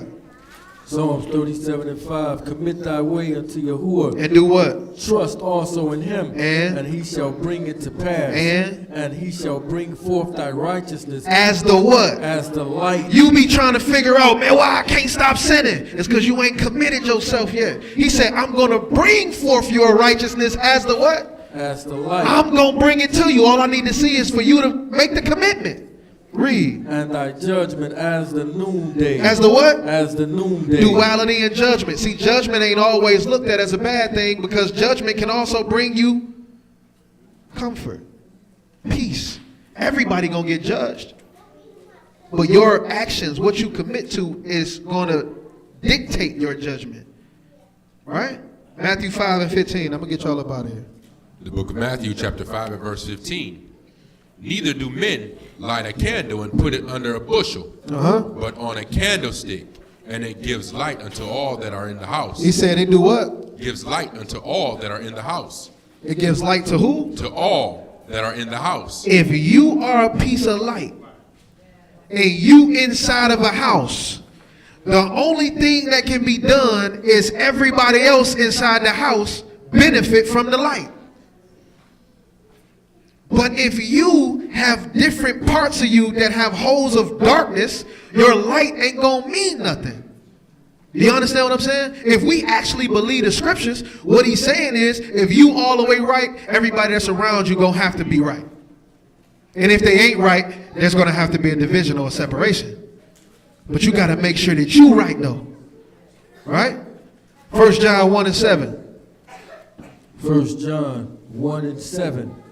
But if we walk in the light. But if we do what? Walk in the light. But if we walk in the light, what? As he is in the light. As he is in the light. Come on. We have fellowship one with another. We got fellowship one with another. And the blood of Yahushua HaMashiach, his son, cleanses us from all sin. But you got to be walking in the light. You have to commit yourself to his ways in order for you to benefit from this. We were all once in darkness, but it's time to start stepping for real. We all think that we do good. We do. You know what I'm saying? We do good. But we got to look around us and see if what we have done actually benefits the people that are around us. If I'm actually light, and I look around me and I look at my circle and I look around me and I look at what's going on around me, is anybody benefiting from me being a light? Or is there detriment there because I'm kind of light? What happens when you kind of light and you kind of dark? What do that create? What'd you say? Dim? You are Babylon. You are what? You are Babylon. You Babylon. Because what does Babylon mean? Not just mixture, but it means what? Confusion by mixture. Confusion by mixture. You understand what I'm saying? Don't be that. See, you got daytime, then you got nighttime. But then what you got in between? Evening, and you got morning. Right? Now, in the daytime, it be warm. You know what I'm saying? You get all your stuff out. You get when you start barbecuing. You got that barbecue on Sunday? Y'all know y'all used to barbecue on Sunday? You know, because families don't do that no more a lot. When you want to start barbecuing? Early. So you can enjoy what? The day. Because by the time it get evening, that brisk coming. It's a little chilly. I think it's about time for us to go in. Right? It's about time for us to go in. It get dark. We don't want to be outside when it get dark. It be stuff happening outside at dark time. Mosquitoes get to coming and buzzing. Because you got lights in the darkness that draw those bugs to you, ain't it? If you gonna be, if there's any type of darkness that you in, you better follow the light to get out of it. I mean, even what's her name? Who taught you that? What's her name? Oh my gosh. Follow the drinking gourd. Good grief. Harriet Tubman. Man, I drew a blank. Follow the drinking gourd. When they followed the drinking gourd, it was supposed to lead them where? Freedom. It's supposed to lead them to freedom. What was the drinking gourd? Stars. The Big Dipper. Made up of what? The stars in the night. The light in the night. You know what I'm saying? Get away from that darkness. Commit yourself to the Most High's light and be saved. Hallelujah. That's it.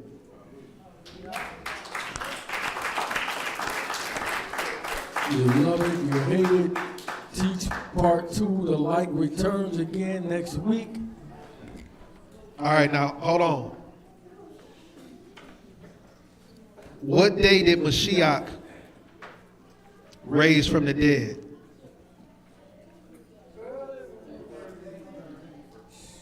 Anybody?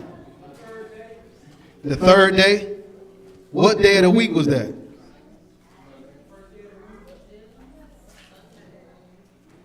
Who say first day of the week? Who say Shabbat?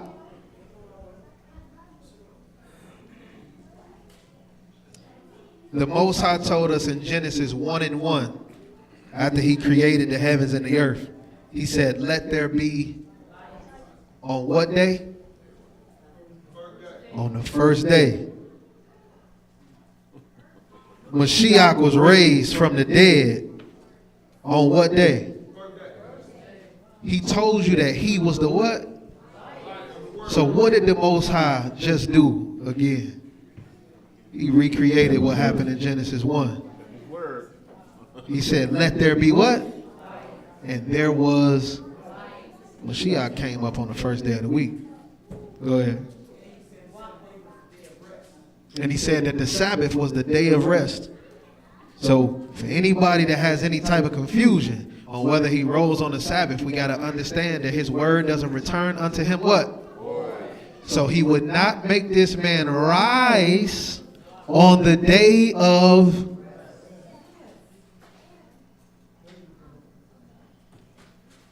I forgot to mention that earlier in the script. So. But yeah. Questions, comments, concerns? What we got? Just a comment on when we were getting into fellowship, and I think that's why it's important to me. I'm just starting to come around, and they know a lot of my story because I believe in being transparent. Yeah. A lot of people come around and feel like they need to put whatever face on for those people, but the more you stay, what you're saying, in the darkness, not even secret, that's where you're going to stay. But the more you bring things out and be transparent, then you can, like you said, the judgment, whatever the consequences of is that you put it out there and it's exposed, so it's not a hidden.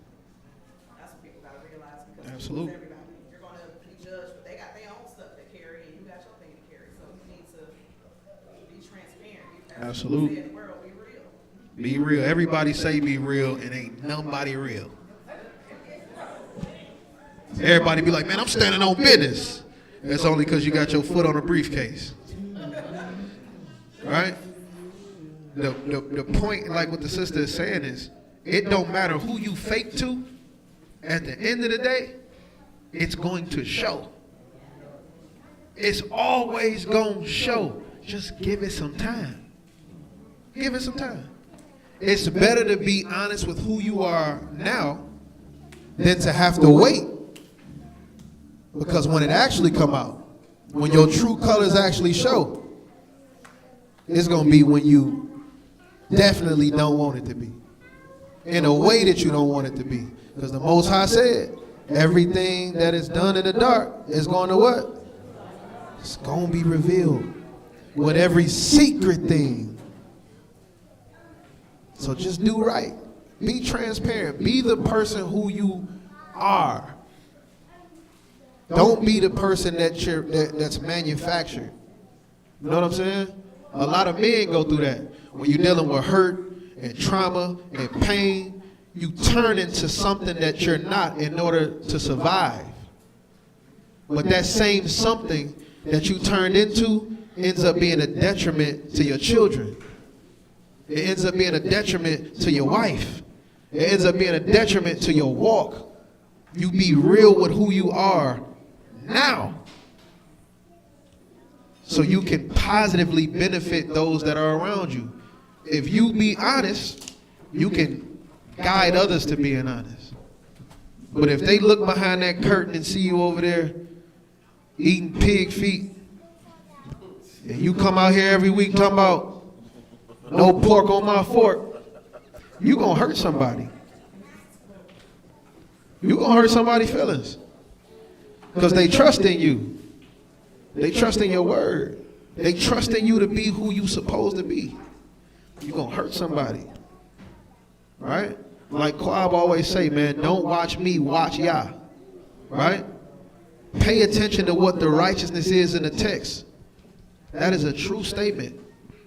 But what you also got to realize is the Most High sent every one of us to be a beacon of light in this world of darkness. Don't mess around and be showing that your light on you and it's not in you. Because when them people finally see it, they going to talk about your God. They ain't going to talk about you. When they see that you're not who you say you are, the first thing is they going to say is, oh, I thought y'all was supposed to be Hebrews. I thought y'all was supposed to be righteous, but you up in here doing A, B, C, and D. I did that like a woman because that's normally who be doing it. Your homies will hit you a little bit different. Oh, boy, I knew you was like this still. Right? Either way, tighten up. The light is there for you. If we turned the lights off right now, there would be an absence of light. But because we got the lights on, what do we see an absence of? Darkness. They just cannot mix. It can't mix. If we turned half of the lights off in the room, what would you feel? Something got to happen. Either you got to cut the other ones off or turn them other ones back on, because it's going to feel weird to you. You don't even like to sit in that. So why try to produce that for the Most High? Or for the people that's around you? All right, I'm done, y'all. I'm done. We got any more questions? Let me ask you a question. What you got? Why is most everybody still in darkness? It's not a trick. Straightforward. People that's supposed to be light. So when we, as Israelites, wake up and find out who we are, we say we leave the darkness alone. Well, why is we who claim to be believers still in darkness?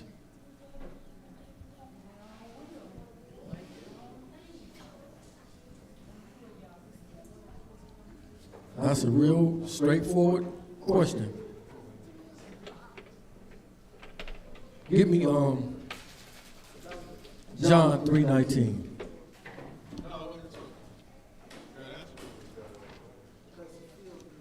Because it what? I like that answer because it's honest. It's real. John 3:19. The book of John, chapter 3 and verse 19. And this is the condemnation, that light is come into the world, and men love darkness. They do what? Love darkness. You said men do what to it? Love darkness. Men love darkness. Rather than light. Rather than what? Rather than light. Rather than light. Why do men love darkness over the light? Because their deeds were evil. Because what? Because their deeds were evil. So, to the natural flesh man, which one feels better? To forgive somebody, or I cuss that out? Which one?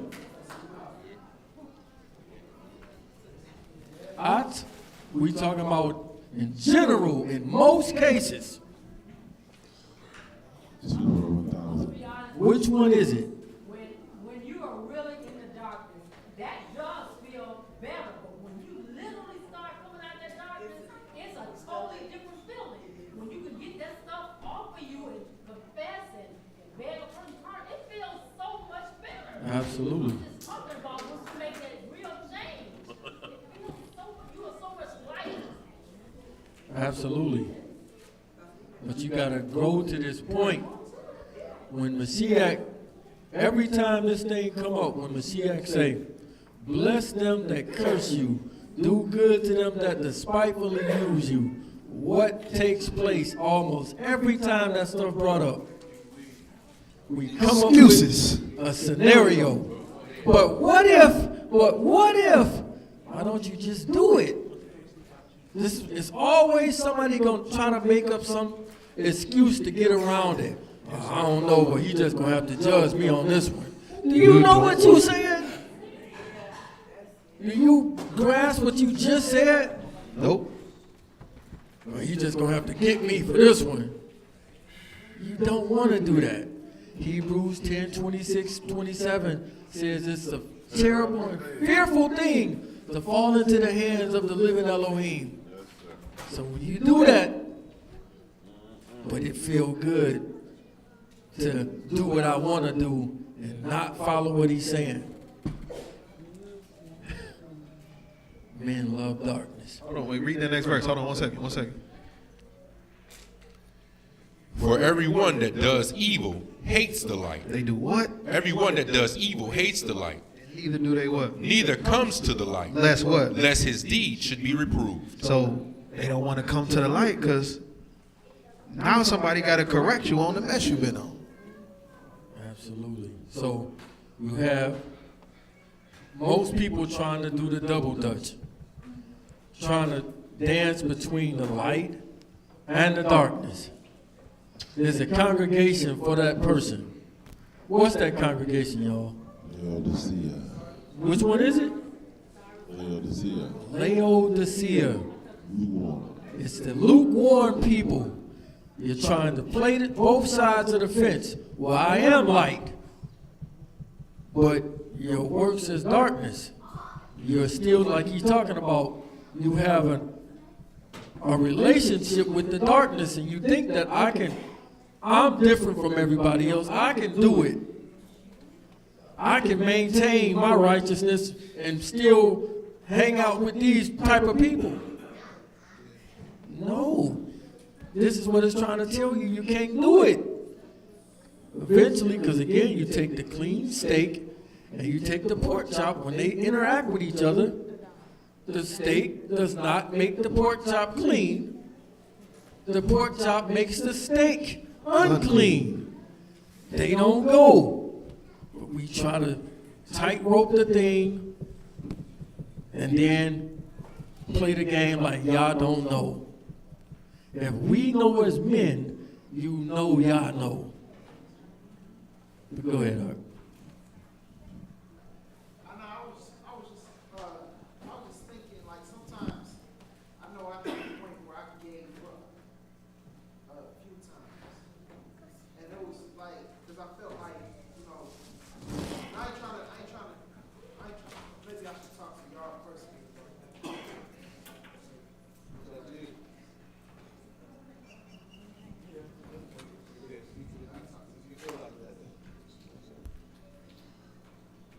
I have one question.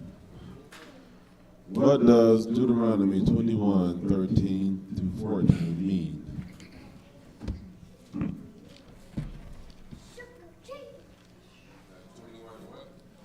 (13 through 14). Yes, Deuteronomy 21. 13. And she shall put the raiment of her captivity from off her, and shall remain in your house, and bewail her father and her mother a full month. And after that you shall go unto her and be her husband, and she shall be your wife.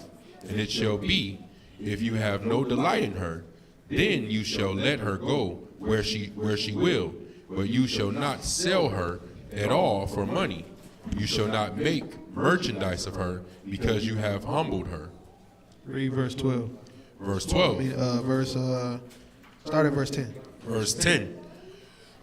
When you go forth to war against your enemy, and Yahuwah your Elohim have delivered them into your hands, and you have taken them captive, and see among the captives a beautiful woman, and have desire unto her, that you would have her to your wife, then you shall bring her home to your house, and she shall shave her head. So we at war. We won. There's a woman that you seen when you was out there like, I want her. Bring her back. She shave her hair down. So this is she's being put in complete shame. She's being put in complete subjection. Right? But this is a part of a process that we call mourning. Right? Read. Then you shall bring her home to your house, and she shall shave her head and pare her nails, and she shall put the raiment of her captivity from off her. And She shall put out the what? The raiment of her captivity from off her. What is the raiment of her captivity? What do y'all think the raiment of her captivity is? Her native clothes. Her native clothes. Right? Come on. And shall remain in your house, and bewail her father and mother a full month. A what? And bewail her father and mother a full month. And after that, you shall go in unto her, and be her husband, and she shall be your wife. And it shall be. So basically what he's saying is, go to Deuteronomy 34. So he's giving her a month to basically mourn for her family that she's lost. Right? You just went and knocked off her old dude. You knocked off her father, her mother, her whatever. They're all dead. So she gets her time of mourning. Don't go in and touch her and try to lay with her and try to get with her after you just killed her family. That's kind of insensitive, right?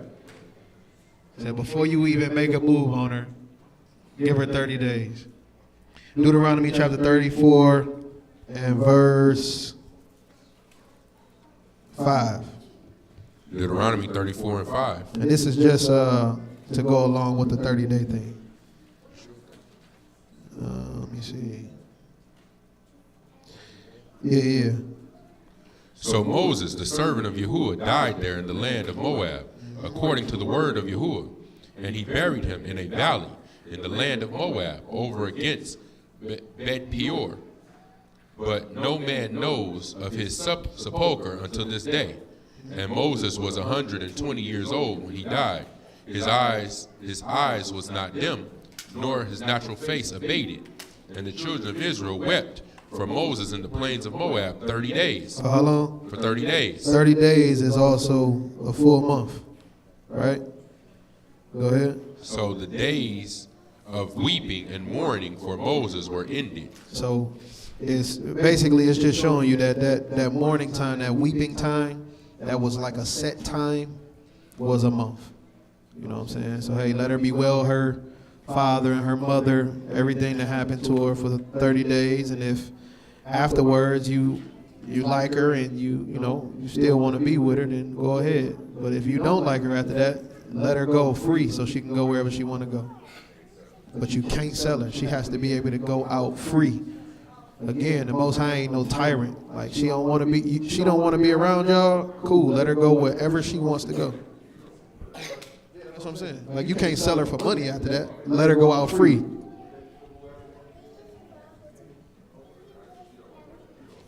Yeah, if you don't want her, you've taken her as a possession at this point. So if you still want her, seeing her bald head, nails cut, and some different clothes on, then keep her.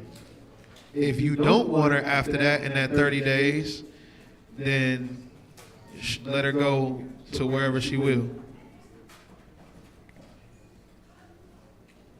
Let me look at the questions on there.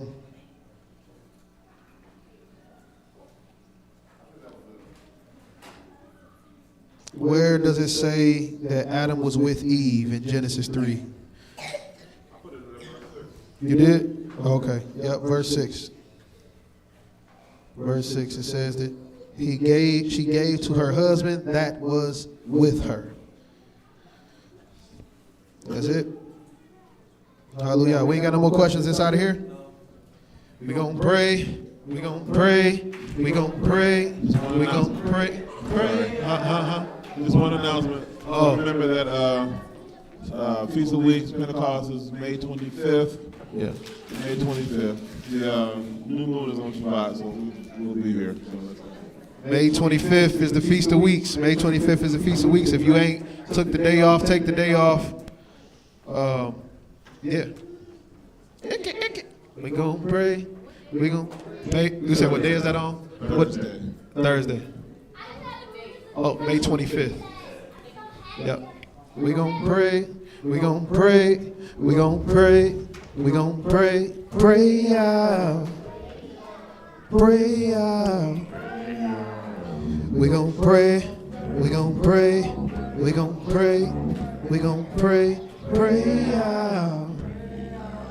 Pray out.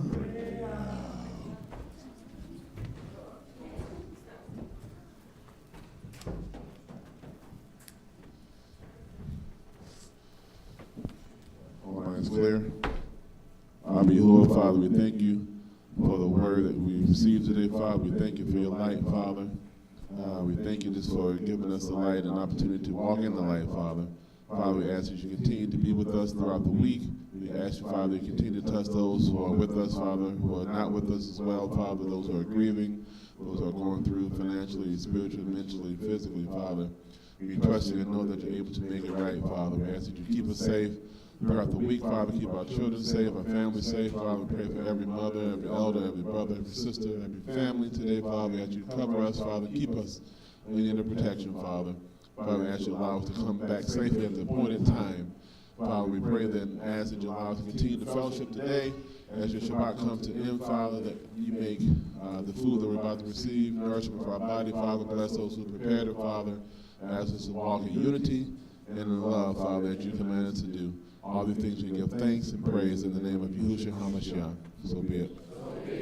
Abinu Shabbat Shemaim, Abinu Shabbat Shemaim, Ikadosh, Ikadosh, Shemka, Shemka, Tabo, Tabo, Akuka, Makuka, Yase, Yase, Besumka, Besuka, Bares, Bares, Kasher, Kasher, Nasha, Nasha, Bashmaim, Bashemaim, Telanu, Telanu, Hayom, Hayom, Iki, Iki, Kukanu, Kukanu, Uslat, Uslat, Lanu, Lanu, Eight, Eight, Ashmatenu, Ashmatenu, Kasher, Kasher, Suki, Suki, Anaknu, Anaknu, Lasher, Lasher, Hashmu, Hashmu, Lanu, Lanu, Wa'o, Wa'o, Tabinu, Tabinu, Lede, Lede, Masa, Masa, Ki, Ki, Hasumanu, Asmanu, Ni, Ni, Ra, Ra, Ki, Ki, Laka, Laka, Mamlaka, Mamlaka, Warigura, Wakibara, Wati Fadates, Wati Gray, Ome, Ome, Mami, Ome, so be it. So be it.